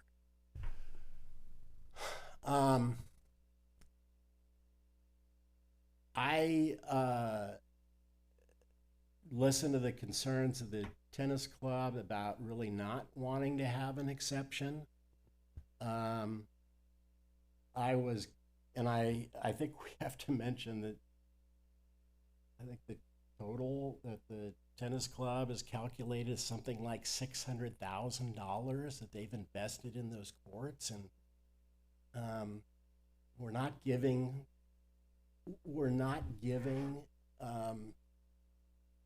title to the courts to somebody else, and the park remains open for the public to use, but the courts are something special. I mean, and I can relate, having been, somebody going through Ojai sports and having inadequate, facilities. Our courts are this amazing championship caliber that allows these, championship caliber tournaments to come here and play. So that's where I am. Ms. Mang, do you have anything to add? Okay. Yeah. A couple of things I'd like to respond. I have no friends in Ojai. I have no Not friends. not even Renee. I have Why no are we friends in talking about Ojai. this? This is like a total because waste of. it was I very know, clear. and I wish he So, hadn't. but he did. Okay, but he did. why I we- have no friends in Ojai. then take I'm that- very clear about that. I'm please. sure you agree. I have Take- no friends in Ojai. Then let's stay on the issue, please, if we can. Well, I mean, I have one friend, but they don't come here and talk about anything. Well, so back to the subject, well, please. Yeah. Okay. So I don't agree that it sends a bad message to have one exception on Ojai Day. Like, we have a mandala that's painted. There's an exception. We have bouncy balls. Ojai Day is nothing but an exception. So that argument doesn't hold any water for me. I don't think that making it ironclad, I don't think this opens up the floodgates, because it's a limited and articulated exception. It's not come back to us with anything. It's an articulated exception, no more so than Libby Bowl saying it has to be empty, right? I mean, it has to be empty during certain performances. So, I would like not to have this come back also, but I also have been and seen kids and families playing during Ojai Day, and it is a great thing for them. It is for all of Ojai. And, I probably not going to get any traction with the sunset clause, but things change. Yeah, we can bring back an ordinance, or we could just revisit it in 5 years. Like, what would be the horrible thing about revisiting it in 5 years? Understood. So for those two reasons, there were a lot of other arguments, that come and go. But for me, I would say that pickleball at Ojai Day is becoming as much a tradition as anything else. And I just feel like, to say to the families of Ojai, no, sorry, that's not going to happen. Yeah. Ms. Rivera, might I ask you a question? Would you mind coming up to the podium? Thank you. I guess there's going to be two questions. I think I've understood you to say there's other kinds of activities you have at least pondered on the tennis courts for Ojai Day. Correct. If there was going to be something like a carve out that was by the discretion of the Parks and Rec Department on Ojai Day, with the full understanding of that the limits would be only to Ojai Day, is that something that would be manageable? For sure. And that you Yes. would care for the courts and all of that? We would. Can I ask a question? Yes. Would it be tricky for you to limit it to pickleball, to a paddle sport? Well, it wouldn't be tricky, but I was also thinking one year, because we were looking for a flat space, and we had a soft play for toddlers. It's just a bunch of big cushions. And I was thinking that's the only flat area, for that event. We ended up doing it on the grass anyways, but, for special events like Ojai Day, if we could be, the ones that decided, we wanted to have an event which wouldn't disturb the courts or, leave it to the city. Would that be a defining characteristic? It didn't disturb the courts? I think that's a good option because you don't want to disturb the courts. Right, exactly. Yeah. Yeah. Even basketball courts, when we have stuff on there, we are very careful. Right. Who would judge the harm? Would that be the head of the tennis court? Would it be his discretion on what he would feel would harm the court? I would say it would be either us or the Public Works Department, because the Public Works Department does work on the courts as well. But it wouldn't be some sort of a damaging event. I'm just thinking of, the stuff that the city would sponsor. I can't support that unless the tennis community, the folks that are investing in the surface and making sure that they would have the ability to weigh in and say, this activity will cause no harm and therefore it should be allowed, or this activity could cause harm and you've got to change it. So I would like them to, if there's going to be an exception created, I would want the folks who are actually investing all the money in having this kind of, semi-pro caliber courts be involved in that. How does that sit with you? If, for example, be honest. I mean, it would sit okay, but I think they've already made their And I would say, decision. listening to the responses, they seem very tempered today, Mm-hmm. but giving power once again to a private organization to render a decision on whether or not courts would be harmed doesn't sit right with me once again. I mean, I don't mind bringing them into the discussion, and I don't mind feedback, and I don't mind input, but having final veto power, because it lends itself to what ifs, all kinds of what ifs. I get that. What if somebody falls and their teeth go into the soft court? What's that going to do to us? Those kinds of things Point that taken. could be borderline ridiculous, or they could be very apt and worth considering. I hear you. Like they could bring great input into this. I'm going to make the assumption that, tell me if I'm wrong, do you work with other people who use those, not just these courts, but basically all facilities? I'm assuming that you're in conversations with them. Even the Soul Park courts. Even what? Soul Park courts. Even with the Soul Park courts. Okay, thank you. Stay close though. I actually have one Sure. more question. What is the city's responsibility towards those courts? Like I've seen Francisco out there blowing them, and I've seen when he's not out there blowing them, it's full of leaves. So the idea that the city doesn't actually maintain those courts. I mean, you guys are at Soul Park every morning. I mean, Public Works is at Soul Park every morning at 7:30 blowing those courts, Monday through Friday. Yeah, talk about that. I think this might be a little bit of a better question for Public Works, but I do know that we do have maintenance workers out there cleaning them off and maintaining them. When it goes above that, if there's a damage, I do know that I have seen in the past, I don't know if it was last year or so, Juan was out there with some of the tennis people and helping with that. So I think there is, some type of cooperation, but what extent, I'm not positive. I guess what I would be interested in, what happened last time here, I thought was that there was clearly ambiguity about what should take place there. To resolve that would be, I think, in our interest. So I'm all for that, having clarity. So I guess I'm going to offer what I offered before, which is I love the clarity, and I would love to see the city maintain that authority on Ojai Day to decide what to do. That's my proposal to the group. I would want the tennis. You want the veto from tennis? At least the input and the recommendation as to whether I think it should go. I would add that. Through with them that. to I would make agree with that. to make their findings as to whether this is potentially hazardous. I'm all for that. Sure. I thought that I concern agree with was me that. too. Input and feedback, definitely. I mean, we're not experts on tennis surfaces. I know you're dying to talk, and I know you understand how chaotic it could be if everybody comes back and talks some more. Is it something that's factual that would be useful?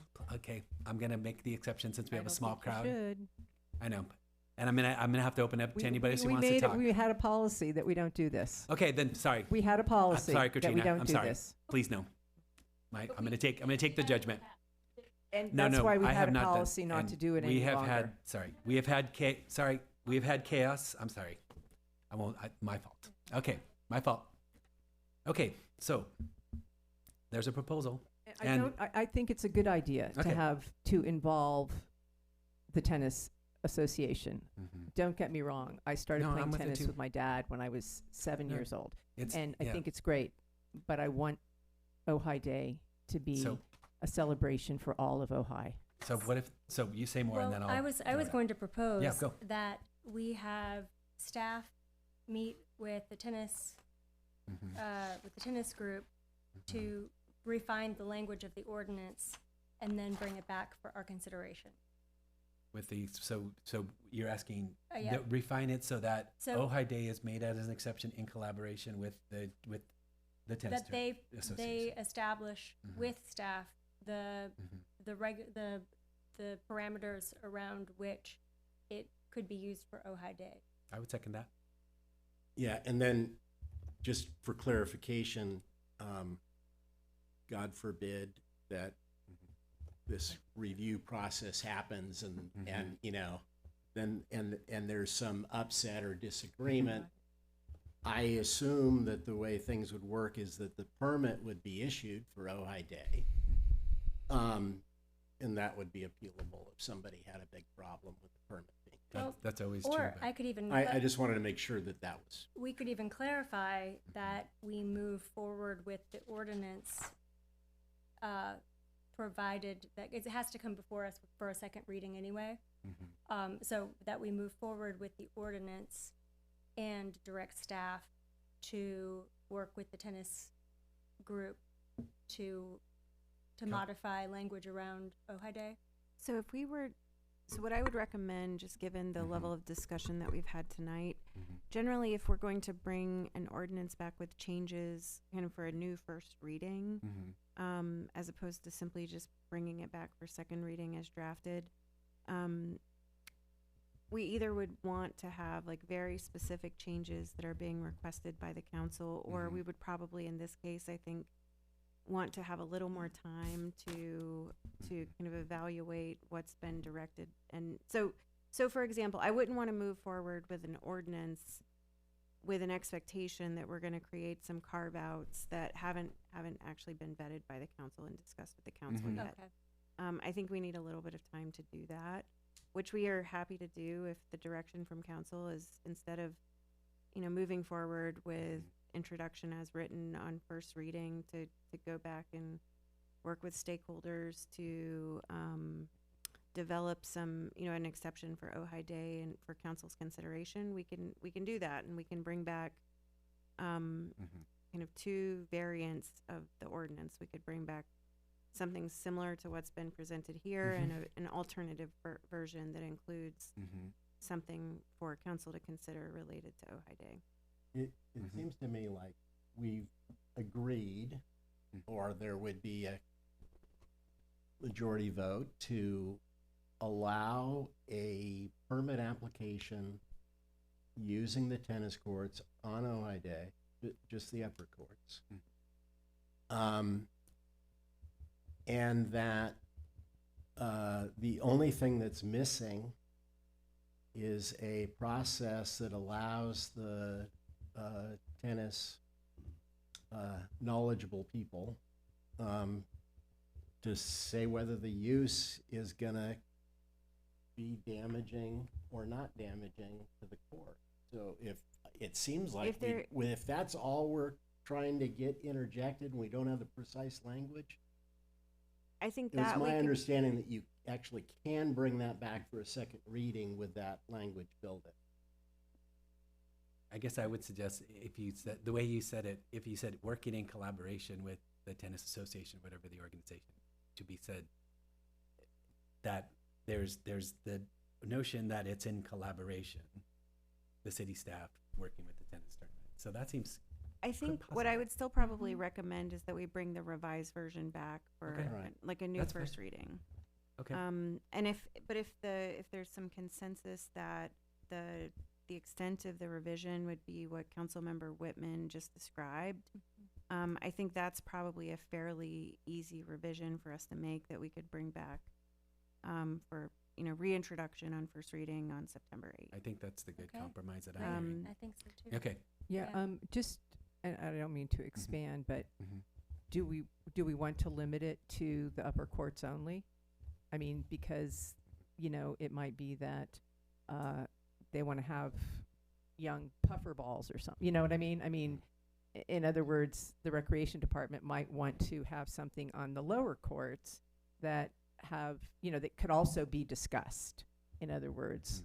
And so I don't know why we would limit it to just the upper courts and limit the Park and Rec's ability to consider other options. I personally don't really care, but Okay. I think, I think Christy is trying to think through things sort of organically and holistically about Ojai Day. So Maybe that's the wrinkle. I to had avoid it. assumed that it was because the courts aren't being used because it's Ojai Day at the upper courts, but the courts potentially are being used for tennis at the lower courts.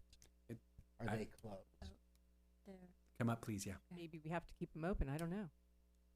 So we do keep 50% of the courts open at Mhm. all times for Okay. people to come in from the public to play if they Mhm. want, Okay. if we have the other reserved. Another thing that I should have mentioned is any activity on Ojai Day, whether it be the jumpies or whatever we have there, they do take out insurance. Mhm. So there is an insurance certificate. Right. So I don't know Okay. if that helps anything, but Well, I think it does. whoever uses Yeah. it, yeah. So, So if, that so would be limiting to required. the upper courts is not an issue. But it has to be because Mhm. 50% have to be Yeah. They have- Okay. kept open. Okay. Then I think we've got it. So we'll bring Okay. a revised ordinance back Thank you. for a second first reading. And I thank you for holding me to our rule. I appreciate that. We need to hold to the I know, rule. and we got to We hold to the just rule. cause trouble if we don't. I know, and you're right. I appreciate that. Okay, you have what you need. You. All right, thank you very much. Thank you all for coming. All right. Just quickly, go ahead, one please. last thing. Does anybody support a 5-year review as opposed to a complete changing of an ordinance? I don't know. I may not get nothing from that. I don't think I want to subject future councils either. Okay, all right, to okay, these okay. ongoing All good, ongoing all good, fights. all good. I'm fine with that. I'm fine with Knowing that. what we've been through the last 4 years, I'm fine with that. I'm Just checking in. grateful for all the conversations, and I think it would probably Okay. I All appreciate that. Okay, we can move on. We're on now item number 8, County of Ventura Civil Grand Jury report regarding countywide response to public complaints about fireworks. So, Mayor, City Council, the item before you today is a response to the findings and recommendations from the Civil Grand Jury report for the countywide fire complaints issued in June of this year. So really the highlights for this report are inconsistent enforcement, varied local regulations, and differing response practices within the county. We can go through each response, but really the big picture is we agreed or partially agreed with most of their findings that we were asked to respond to. So happy to answer any questions or further discuss. And also our city attorney is here if you have any questions. And this is a question for the chief. You had a little information around specific calls on fireworks in the city. Yeah, of course, Okay, please. absolutely. Okay. Yeah, so I pulled call records for the past year, and we had 14 total calls, firework calls in the city. 7 of those were specific calls for service. Wait, so you said 14 total in what time period? A year period. In 1 year. Okay. Yeah, 1 year. All right. 7 of those were actual calls for service. So deputy was dispatched to a certain address, certain location for a fireworks call.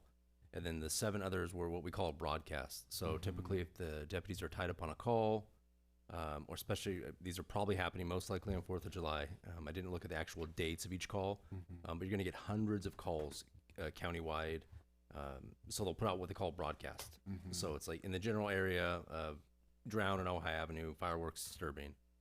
And deputies will try to get there once they can clear another call. And then typically the fireworks are gone. Sometimes they're, still going on, but typically the fireworks are not going off actively. So we have 14. So in my opinion, and this is why I support the grand juries, I appreciate the report, but I don't think it's, I think your question is going with the civil host ordinance, I mean, I'm just in general asking how big of a problem is it I literally don't here? feel it's a significant problem. Okay. Yeah. Yeah, I have a question. Somewhere in the staff report was a statement that we already prohibit Right. fireworks, but we didn't, there wasn't like a reference to the ordinance or what the ordinance says. So I'm asking. I can pull that up in just a moment. I actually have a question in the same line. We actually do permit fireworks on July 4th at Nordoff. Is that Mhm, an and Nordoff. exception? I mean, do we just say, is that in a different category? The safe and sane ones, I think, is what. I'm sorry? The safe and sane ones that were referenced in the report. So only the ones that people would buy and use individually, not the ones that are sanctioned in a location, I guess is the differentiator. Okay. Because that's true of the other cities, right? In other words, other cities, they prohibit the fireworks that people buy in Fillmore, but they have their shows. Yes, Okay. I'm not. And the worried about grand them. jury I'm- report is not about the public. It's not about the public. Display of I mean, fireworks. there's just a statement that says that we don't allow fireworks. Oh, And, okay. you know, in actuality, we do. Oh, On I page see. 139, is that what you're talking about, the city of Ojai prohibits the Yes. discharge of fireworks with support station? Which, yeah, I mean, that's whatever. Yeah. I'm just they're saying. finding FO5, you're right. I mean, it's easy enough to make an exception. It's easy enough to clarify, or perhaps we don't feel like we even need to clarify. Mhm. That's also perfectly fine. I just wanted to bring it up. Yeah, we can definitely clarify and add that You know, for public shows. yeah, Absolutely. for public shows. Mhm. Of course, you know, if all goes according to plan, this might be the last one, or whatever. Well, it's to be discussed. Yeah, It's on our I working spoke agenda. too soon. Who knows? And then one other thing, it's nothing big, but it's on page 138, finding number F-03. Mhm. And it says that despite numerous and varied efforts by law, the fire department, the number of complaints, oh, wait a second. I'm sorry. Oh, there was a decrease I saw in the numbers. I think I misread it wrong when I took my notes. So they're saying the number of complaints has not decreased, but going over the numbers, Mhm. it was lowered from 815 in 24 to 740 in 25. And that's the different, exactly. all the areas that are not included in those cities. So Ojai is a subset of that. Right. The Okay. yeah. Mhm. And the Less same than people are 1,000 still over, say. complaining. Yeah. Mhm. They're gonna call So, every year. one of the things that the grand jury asked us about was whether we were oriented towards social host Mhm. liability, and I didn't think this was really kind of clarified or spelled out, but a social host ordinance would say that if you invite people to your property and one of them lights off fireworks and causes damage, you're liable whether you knew that was going to happen or not. On your own property. If it's on your Mhm. property Mhm. and you invited sure, of them course. to your property, you're responsible for what they do vis-a-vis fireworks. I think that might be a little harsh for this community, given the fact that there were 14 complaints in a year about firework usage. But Tell me if I'm wrong. That to me is like sort of by default what you're saying. So in other words, something happens on your property and somebody does something, I would assume you already have the liability since it's on your property. I could be wrong though. No, normally, well, Yeah, tell me. defer to the attorney, but Mhm. I do practice in this area a lot. Mhm, And mhm. normally, you would have to establish that the homeowner did something that a reasonable person wouldn't have done in the way that they manage the property. So, just as an example, Like allowed it. if you lend your car to somebody, you're typically only liable for their bad driving if you had reason to believe that they were gonna drive poorly. Understood. So passing a social host ordinance would allow somebody to sue, have property damage covered or whatever, or simply inviting the person who did the bad thing without regard to whether you were being a responsible homeowner and how you manage the property for that event. I guess I hear what you're saying. I was thinking in this example, if somebody bought fireworks in Fillmore and took them to your house and used them and you knew they did, or even invited them to do that, that's the irresponsible behavior that would make you. Yeah. Well, and I think maybe the chief can help with that, but I think that, or city attorney, I think that if you know they're lighting the fireworks on your property, that you do have some type of responsibility to, in that circumstance, without regard to having a social host. That's the point I was trying to make. Right. Yeah, and that's part of that, typically how those are worded. I haven't seen how they're phrased in other cities, but that's knowingly allowing someone that'd be part of it. And that's where it gets challenging with the civil host things. Is kind of the fairness, the equitableness of trying to establish, do they know, do they have knowledge? So there's a fairness question in there, and that's part of, when I think about those things, that's where I go fall back. I don't know if we have a significant problem. And then I also look at it in a practical sense, the administrative side, really the return on the investment to process. It's more staff work to process those, collect fees, city attorney's office looking at them. So I just don't see we have the issue personally at this point, but it's something we can always reevaluate depending on the council's wishes. If we see we have an issue creeping up based on data, stats, it's something we can reevaluate, of course. I am seeing, we do fall under the Ventura County Fire Protection District, and there is the ordinance saying, so we are under that. And if I may, please, I was going to clarify that Thanks. the city of Ojai does not have a separate ordinance. The ordinance that was referred to in the grand jury report is the ordinance that was adopted by the Ventura County Fire Protection District, which does cover fireworks within the city of Ojai and prohibits illegal fireworks. But the report says on page 139, the city of Ojai, this is last paragraph of finding F05, says the city of Ojai prohibits the discharge of fireworks and supports regional public education. And that's a good point. So what it probably should say is that the discharge of fireworks is prohibited within the city of Ojai.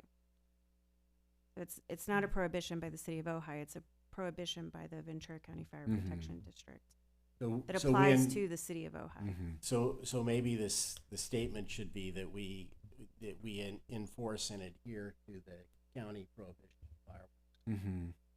I've got the ordinance right here too if we need it. So tell me if I'm wrong, but first of all, I don't have any public comment cards on this, but is there anybody online? Please, go ahead.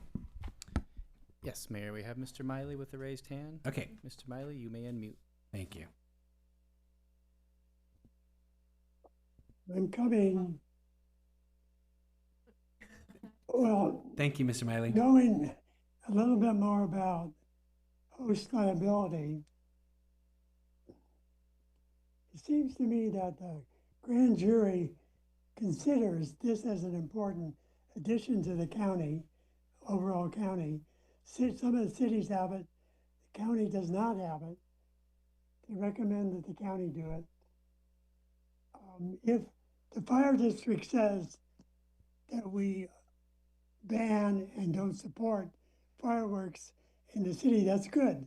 But what about the family or the person that says, come on over, guys, we're going to shoot a few things from the backyard? I like the idea of host responsibility. I'm not too excited about what Fillmore continues to do. Years ago, when our kids were young, we went there, we bought them, we brought them back. Seems we all to me did that. They allow nonprofits in Fillmore to raise money for all the good charity deeds they do through the rest of the year. I'm not that sure it's a good idea. I think that people who are found to do that in the city of Ojai, light them off, should have to go to a class that says how to operate fireworks legally and safely. Anyway, I think we ought to do something with host liability so people who encourage it to be done are responsible. Thank you. Thank you, sir. No more raised hands, Mayor. Ms. Burgess, tell me if I'm, the conversation that Mr. Whitman was bringing up around, tell me if I'm incorrect here. There's, generally speaking, host liability when somebody knows somebody's doing something like this on their property right now. So is the question something like for short-term rentals? So the specific focus in the grand jury report was related to short-term rentals. And because in the situation where you have a property owner who is making property available for a short-term rental, they're not necessarily present on site while the I don't want to call them a tenant, while the transient is occupying the short-term rental. Right. And so the host liability ordinance as contemplated in the civil grand jury report is really focused on extending liability to an owner who may not be present at the time that the fireworks are being I understand. And your point discharged. is, we already have that 30-day minimum, so it's moot, really. for I us. think in the city of Mhm. Ojai, that is a lesser risk because you do not allow short-term rentals in the first place. So the situation where you would have an owner of property who is unaware that illegal conduct is happening on their property is less likely, because presumably if someone is discharging fireworks on a person's property within the city of Ojai, the owner of the property would be aware of that. So I don't see that as being as significant of an issue as it might be in a community that does allow short-term rentals. Got it. So, if we take the hypothetical of the parents are off in Europe on vacation and the teenage kids invite their friends over and are lighting off fireworks, would the parents be liable, or would it require a social host ordinance to pick up that light? I think the question would be, are the parents criminally liable? I think that would probably depend on, the specific standard in the ordinance that's adopted by the county. The way that is written is, it's the possession, manufacture, storage, sale, handling, and use of fireworks basically are prohibited. And so, I don't know if that's been interpreted as a strict liability standard from a criminal standpoint. I think from a civil tort liability standpoint, I think certainly there would be an argument that, the question would be are the owners negligent? I think under tort theories, like respondeat superior, parents could have liability. I would say that the ordinance as written probably does not imply strict liability. So to have that, we might need a host liability ordinance. That's a situation where potentially the homeowner would argue, I'm not negligent because I didn't know what was happening. And then there'd be a legal issue about whether they nonetheless had responsibility for overseeing their kids, which I don't think is a very clear, it would go back to a negligence standard. It would probably not be criminally. So if we wanted to, we could create a strict liability standard that applied to that situation. Correct. I was thinking of actual examples growing up where something happened at someone's house with teenagers, where somebody was injured, like with alcohol or something like that, and the family sued and settled. I mean, so responsibility does get accepted when teenagers do things. And I think that, the issue with the fireworks, most likely, is you start a fire, right? And that could be or somebody gets anything injured. from a quarter acre to thousands of acres, and I think very close to where I grew up, there was a fire. Forget the name of it, but kids were lighting off fireworks in mailboxes, and it burnt from Koningstein Road and Upper Ojai all the way across Nordoff Peak. And to also respond to Councilmember Rule's question, the ordinance adopted by the Ventura County Fire Protection District does include certain exceptions for group displays and other limited exceptions. So the county's exception does allow for the public displays. I would say, again, without digging too far into it, it likely does, because it specifically calls out group entertainment productions Mhm. as authorized in a separate section I'm of looking their at health it and right now. safety. I'm sure it does. So the grand jury is asking us to consider Adopting the a host adoption of a liability social ordinance. host. But that just means that we're agreeing that we'll bring it up at some future council. I think we probably should. Not that I would say I would adopt it, but I think we ought to let the community come in and weigh in on What would the time frame be on that? Because I'm not opposed to it, but I'm opposed to it fast. Yeah, right. So the time frame recommended, give me just a moment.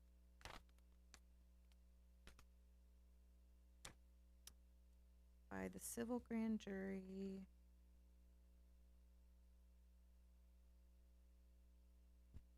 They did not provide a specific time frame. Mhm. They said they just recommend that Ojai, Moore Park, Camarillo, Simi Valley, and Thousand Oaks develop their own fireworks host liability ordinances. They did not provide a time frame. So if council would like to consider that, we can provide a timeline by which.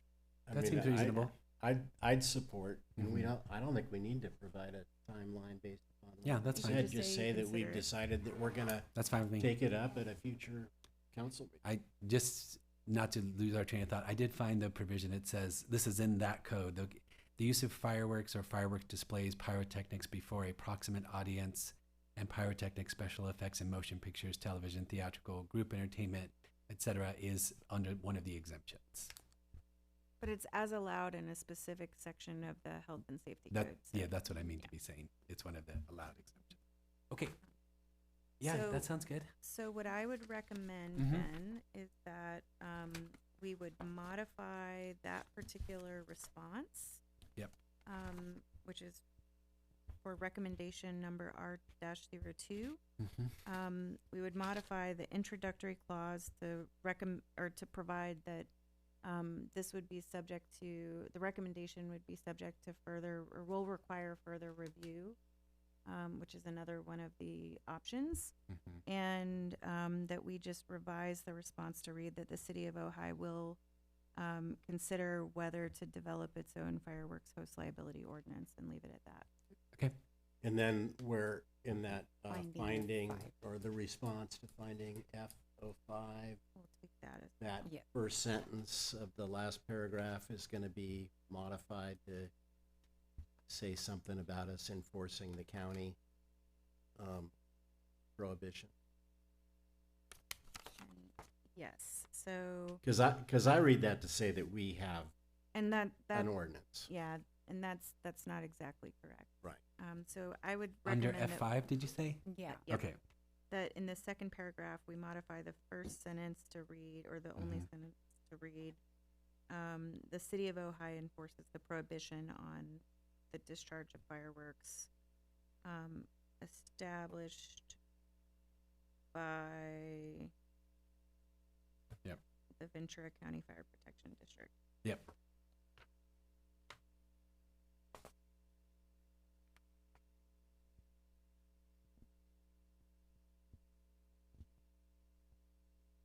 That sounds good.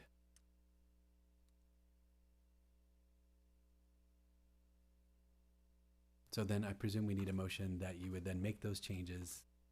So we could either, Mhm. you could just provide direction as part of your motion that we Mhm. make those changes and finalize the report and submit it. If you think this warrants further discussion, or if council wants to see it again, we can bring it back as we did with the other civil grand jury report on the consent calendar. I will say this one is not as controversial as the other civil grand jury report. So if council would like to provide the direction to make those changes, we can do that. I would and move for submit it. that, the number one. Yeah. So that we make the changes described and submit. Second, please, from someone. second. Thank you. Any more discussion? Okay. Roll call, please. Yeah. Thanks. Councilmember Lang. Councilmember Whitman. Yes. Councilmember Rule. Yes. Mayor Gilman. Yes. Mayor Pro Tem Meng. Yes. Thank you. Wonderful. Last item. City of Ojai Artificial Intelligent Use Policy. And for that one, Mr. Hahn is coming to give the presentation. Thank you, Mr. Hahn.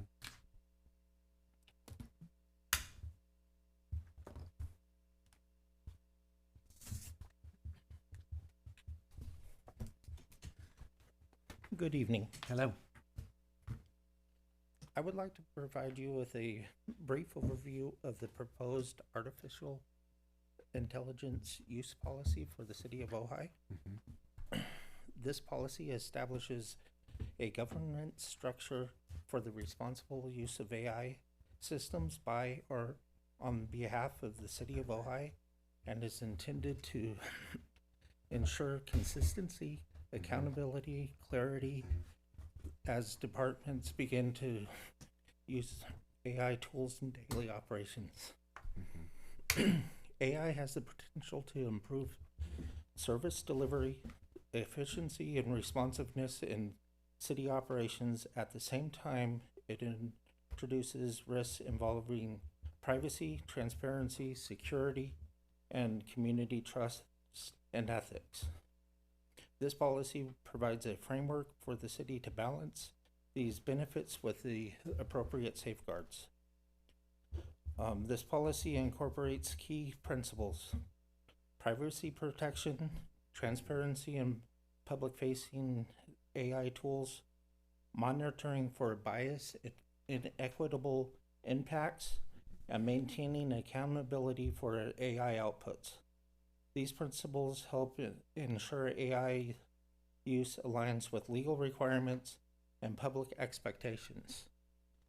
Any AI-generated content or recommendations must undergo human review before being used or published. This ensures that staff will remain responsible for the final decision and reinforces that AI is a support tool and not a replacement for human judgment. This policy defines responsibilities for the city council, the city manager, IT staff, departments, and vendors.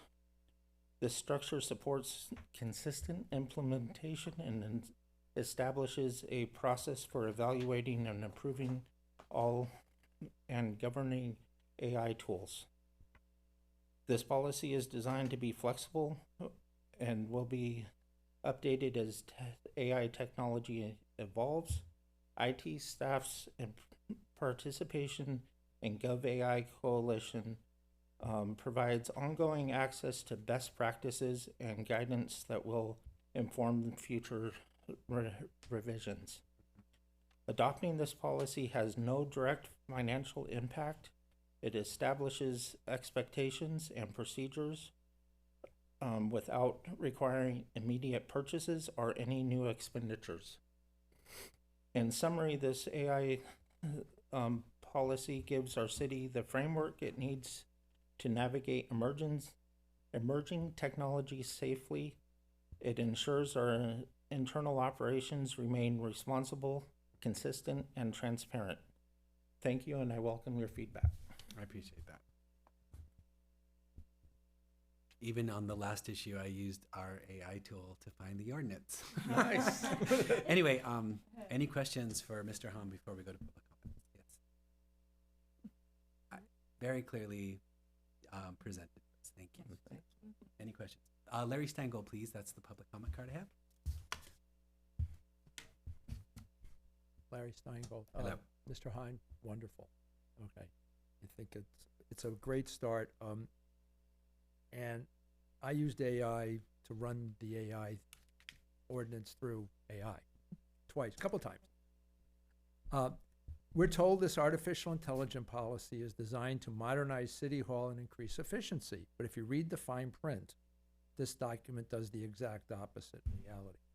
As written, this policy creates a bureaucratic straitjacket that will strangle staff productivity, create administrative gridlock, and slow daily city business to a crawl. First, look at the governance structure. It funnels every single vendor fact sheet, pilot evaluation, software update, and compliance and review directly through the IT desk. In a lean city like Ojai, where we really don't want a lot of employees, they're already stretched thin managing cybersecurity, server maintenance, and daily operations like trying to get people on their emails. Funneling every departmental tool through one individual or two means routine software approvals may not take days, it may take months or weeks. Standard municipal software updates that happen to include basic AI features will freeze while waiting in the administrative queue. Second, it penalizes the very efficiencies we're paying for. When a policy emphasizes personal disciplinary liability without providing a tiered risk model, staff reacts defensively. They cover their tails. Instead of using enterprise tools to quickly draft routine memos or look up municipal codes, employees will spend twice as much time building paper trails, logging prompts, and over-verifying boilerplate language just to protect themselves. They have to verify everything, which is a good thing. However, if drafting a 15-minute memo requires 45 minutes of defensive compliance paperwork, where is the actual savings to the taxpayer? Third, treating every preliminary chat, prompt, and rough scratchpad generation as a permanent retainable public record creates an immediate legal drain. The moment broad public records requests come in, and they come in a lot, IT and the city attorney will be forced to burn hundreds of expensive billable hours extracting, reviewing, redacting informal prompt histories instead of focusing on core municipal priorities. We need strong guardrails against surveillance, bias, and data breaches. No one disputes that. We need controls because AI can get out of control, but we cannot allow extreme risk aversion to paralyze city operations. Send the policy back, insert a tiered risk framework, delegate routine administrative drafting to department directors, and ensure City Hall is built to move forward, not grind to a halt, because it already takes a lot of time to get things done. It's just going to get more. Thank you, Mr. Stengel. Anybody online? One raised hand Okay. from Mr. Miley, Mayor. Okay. Go ahead, Mr. Miley. Okay, too many unmutes. Okay. First of all, I did not use AI in my response. Cool. Okay. I read the whole thing. I have two sons who are both computer engineers. So I'm aware of a lot of this. I read it all. My only suggestion at the moment is in section 8, which is transparency and disclosure, has to do with 8.2 written materials. And it says, quote, written materials published by the city are issued under the responsibility of an identified city employee, department, or official who is accountable for their accuracy and content. And under 6.3, regardless of the tools used in drafting, except as provided in section 8.4, disclosure of A4 use is not required for such materials. That's my point. I think it should be required. Somebody drafts something, put on our newsletter, or to put on the web, or to share with colleagues, or to propose something. It seems to me, and they use AI, it seems to me that the crafting of a staff document using AI should have a notation that the following question or guidance was used by that individual to get the AI comment. By not including a reference to AI, it sounds like they're really smart or that they've covered everything. I think by not including a reference to AI, it would be deceptive and unfair to the public or colleagues to make it look like it was all my work. Thank you. Thank you, sir. No more, Mayor. Thanks. I want to ask you 2 questions related to the public comments. I guess in my reading, I did not see a bottleneck, and I'm assuming you drafted what we're looking at right now, or you pulled from it. So I guess on the bottleneck concern, do you think that's an issue? I do not think that's an issue. Yeah. And as far as where this came from, Yeah. Christian and I both joined the AI Coalition, and we looked at their guidance, and then we also looked at what other cities have done, and we brought it all together and worked. This has gone back and forth with our legal department and IT for quite a while. Is that Christian telling you talk too long? Yeah, pretty much. And on the second question, the one that Mr. Miley brought up, it caught my ear a little. However, so I'm looking at 8.2, the written materials that you would not assign, but I was actually thinking of my own process, and what I thought about was, if I'm drafting something, I might look at many sources for something. I might look at an AI piece, not take it verbatim, or I might look at Wikipedia, or I might look all kinds of places to pull something from and craft it. So if I was going to list all those places that I referenced, there would be a long footnote there on practically everything I do. So I thought my view, I had the same concern, but then I realized it's not a concern. But if for me, if you had a picture that's AI generated, you're saying that's clearly identified, and you would not have any AI generated content that's not human reviewed. Yes. And so I presume edited, probably. I haven't. Let's go ahead, please. That's exactly it. Is the way that I'm seeing AI used today is people will help use it to help soften some of the things they say in emails. They'll use it to, like, sometimes if I need to tell someone something, I'll put in bullet points. Item 1, 2, 3, 4, and then prompt AI, please make this into a cohesive paragraph. Then it comes back, and then I edit it, and I'm done. So a email that would have normally taken me 15, 20 minutes to compose might be 5. So now, since I'm editing it after AI, does that make it AI generated entirely? No. Partially, yes. I see. Yeah. No, that's probably what most of us are doing in some fashion. I think that it depends on what you're presenting, how much detailed review is required. I know that I cannot use Chat GPT as a reliable source to write a legal brief. So I can't say this is the law because I got it from Chat. And the same applies to facts. And so, if you're presenting, if you're doing a memo for an agenda item and you're relying upon AI, you have to independently verify that either the rules or the facts are correctly stated by AI before you use it. I think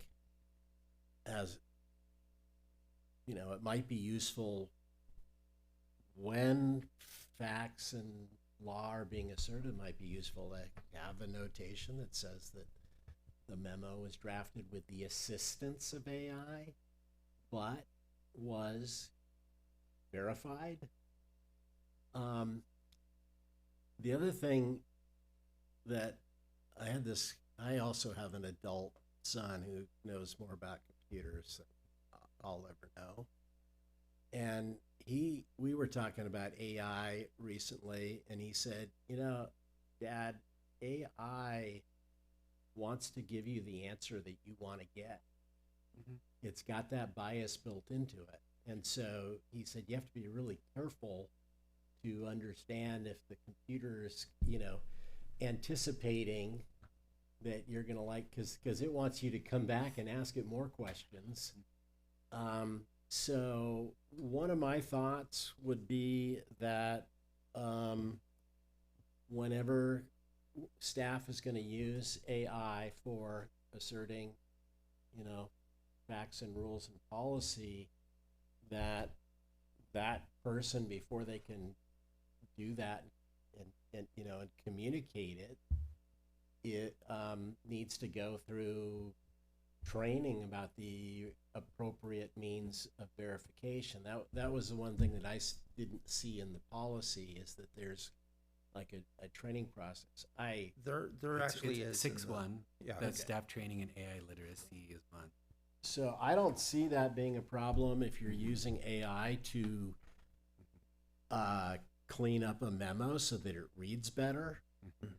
But I think it's important that we use AI responsibly if we're asserting, you know, facts and rules. I totally agree. It would be, I mean, just to build on that, if anybody were asserting facts, it would be wonderful if they were always sourced. That would be incredible. Right. Most people don't source them. But so I do see there's the staff training 6-1 AI literacy, page 151. If every memo had memo drafted with AI assistance, I'm making the assumption that most memos would have that. Mhm. So is that useful? I'm just going on the first thing. Talk about retrieval augmented generation of No, not right now. Yeah, I like I said, I think it's a distinction if you're just having AI help you phrase what you're trying to say, as opposed to if AI is helping you. You have a big question, you go to AI, it gives you an answer, and now you're going to present the answer.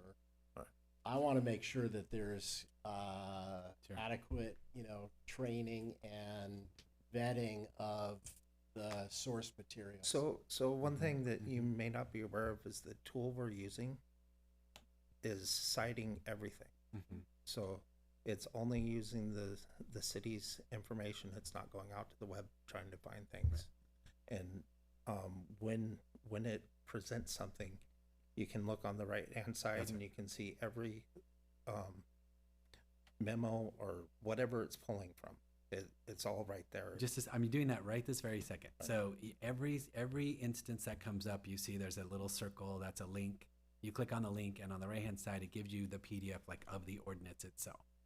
But I think to your point, you could say you would never want to just copy and paste out of it and say this is the fact. You'd want to say here's the ordinance, here's the cited source. I agree with that 100%. Yeah, but it lets you do that, which is great.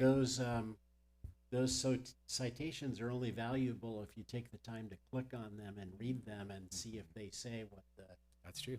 The text says, and I think that's one of the risks. I agree. Well, that's why we say it has to be human reviewed. And it's not just a human review. We usually have a subject matter expert look at it. I'll give you a really brief example. During a city council meeting, there was a question about zoning. I was able to pull up Madison AI, get the answer that quick. I sent the information to Ben. He forwarded it to Lucas, who was able to verify, yes, this is correct. Then he was able to give you guys the information. And that whole process just took a very short amount of time. Yeah, it's pretty neat how it happened. Yeah, that's your that's point actually very valuable. Yeah, the Lucas verification is necessary. Yes, yeah, exactly. Yep. And that's why we say you have to have it verified. Right. So the policy is specific to the new tool that we acquired, and it's actually designed to be flexible in that the reason we went and looked at what every city was doing is we're like, we brought in, for example, talking about using it to create video. We have no intention to create video, but if someone did, we have it written in the policy so that we have a governance over what they are allowed to do. So does this policy apply to a staff member using ChatGPT? We are not allowed to use ChatGPT. Right now, the only two tools that we're allowed to use are Madison AI and Copilot. Both of them are enterprise, and they're both locked down. So the version of Copilot we use doesn't go out to the web and find an answer. It's only looking at the documents we have in our Microsoft tenant or documents that we upload to it. Now, ChatGPT, you may have heard this in legal, is if you're using the public version and you upload a document to it, that removes the confidentiality. There was actually a gentleman who was accused of a crime, took the notes from his lawyer, uploaded it to ChatGPT to create, to like study it. And the fact that he's putting it on a platform that is open to the public, that the judge determined that removed the confidentiality of those. We're not, that's why we're limiting, you have to use these tools that are approved. Is that in the policy? That Yes. You have to use those and Yes. not those others? So in the policy, it says that I will keep a list of the approved tools, and the way it gets on the approved tools is that we'll have a pilot program, and it'll be the city manager and the IT manager working together during the pilot program. We'll collect the fact sheet of the tool, which think of that like the when you're looking at the calories on the side of the food, it tells you what's in it. We have to have all that information before we can improve it. That's on page 151. Maintain oversight and may require departments to alter or cease AI use, authorizes pilot programs, and approves additions. That's under the city manager working with you. I was actually when you were guiding me through the system that we have, I was pleased about that, just because I've known about the legal challenges, and also copyright infringement. There are a lot of ethical and environmental concerns with AI as well that aren't even a part of this discussion. But I think the way that it's here to stay, and if we can do it responsibly, and it sounds like with transparency and with protecting our own systems and equipment and everything, I think this is the best that we can do. I agree with that sentiment, and there's part of me that would say AI is evil, Yes. and it's it's going to replace human jobs and all that kind of stuff, but it's way too powerful of a tool to ignore it, and so the trick is to use it responsibly. Right. And I think having a closed system, I agree with that too. is really, really important, so that everything can be cited and you can check. That I think is fundamentally the most important thing. Right. It's a closed system. Yeah. And to the public comment, the prompts, they already have to be recorded because for legal purposes. The systems we have in place automatically do that. Nobody's working like writing down, oh, I prompted this on this day. It's we have a record of it. Yeah. Yeah, so it can be used for any public records request, Right. or for full transparency of what we're looking at Right. here. So the city has all kinds of confidential records, mainly employment records, but also potentially healthcare records. So we're not loading anything like that. All of into that's it. kept out of Yes. the So system. what we're primarily loading into it is what happens at these meetings, all the ordinances, resolutions, everything. And at this point, we've upgraded it so it goes back years. In some cases, you can find stuff from the 60s and 70s. I just while we were talking, I said I searched video where the city council discusses the grand jury report on dignity moves. So I said video, and it gave me the timestamp place of the video where we were doing that. That's Right. really beautiful. And the way it's doing that is we have a API to link it to our YouTube just to grab that. It's not going out to the web. It's sticking to that. That's pretty cool. And then some of the AI tools send the info to the cloud where it gets processed by AI in the cloud. Our system is not doing that. So our system keeps it within, so on Copilot, it keeps it within our tenant. It is going to the cloud servers, but they are the Microsoft, and it's not even just the general public's access to Microsoft. We have a government account, so it has to remain within the territorial boundaries of the United States. It can't go overseas, so there can never be an instance where a foreign government could say, Microsoft, you have to give us that. They don't have it. And everything that's loaded into the system is a public record that anybody could get if they sent a request to the city saying, I want this record. That's it. Yes.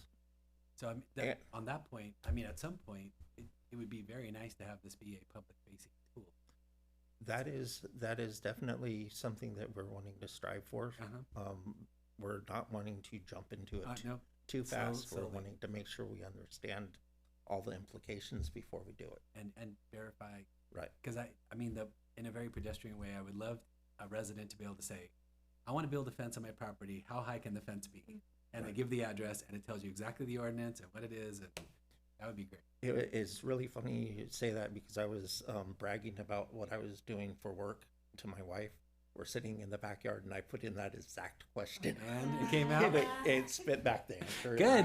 That's the point. Amazing. But then, I mean, when we get to that point, I think you have to say, the conclusions have to be independently verified with the planning department, because there are so many circumstances in the law where you can read, okay, this is the law, Right. but there's some case that says that law doesn't apply. So a disclaimer would clearly have to be. So there would need to be some type of a disclaimer For sure. that that says you need to verify this. Yes.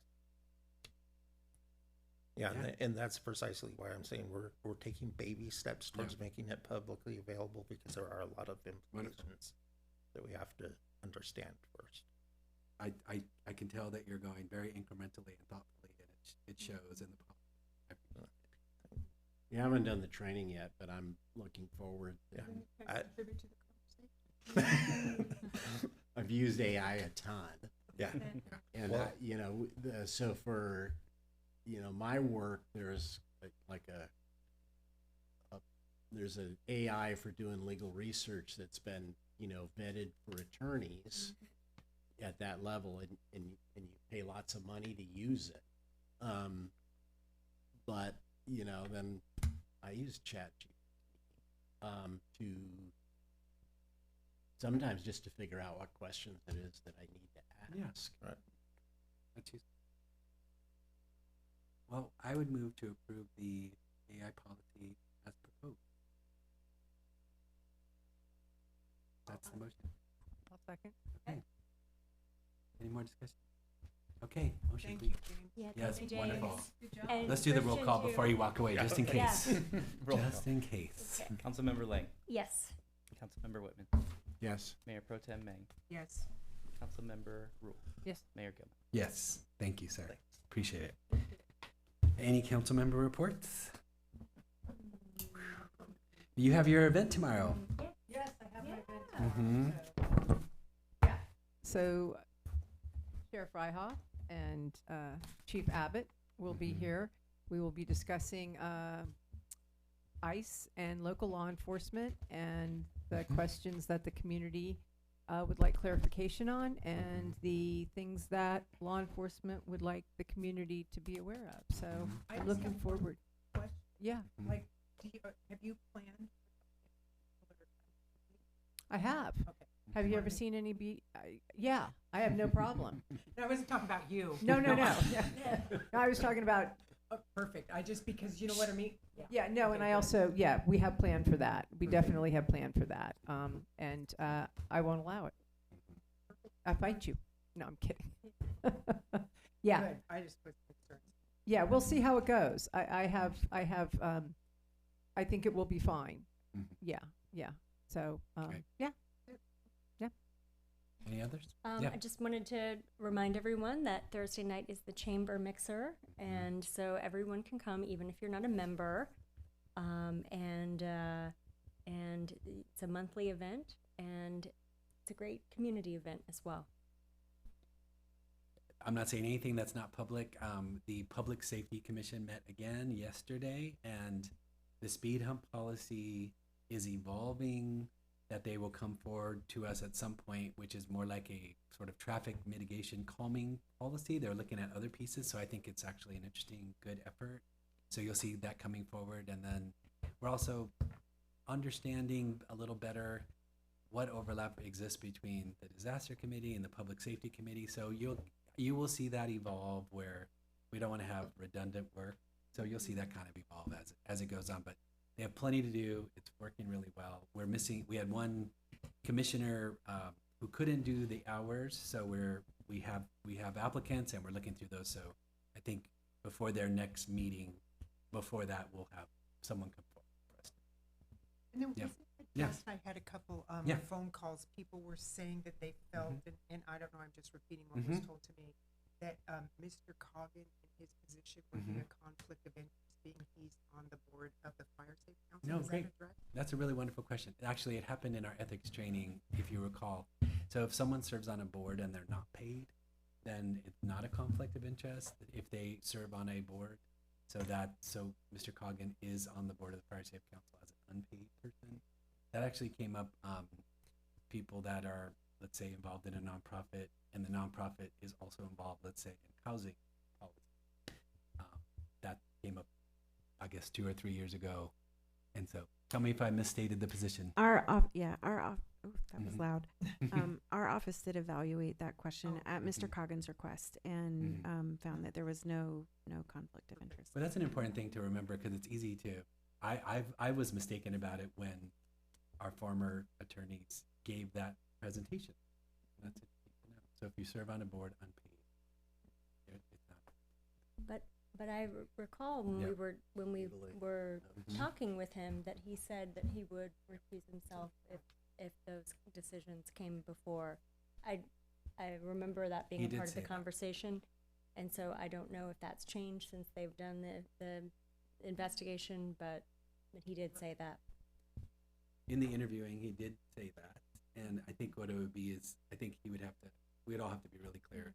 If it was something like, do you agree that we should renew the contract or something like that, he would have to be really clear. Yeah. Anything else? Future agenda items, we had a lot from last time, which they took. Anything else? Okay, we're adjourned. Thanks.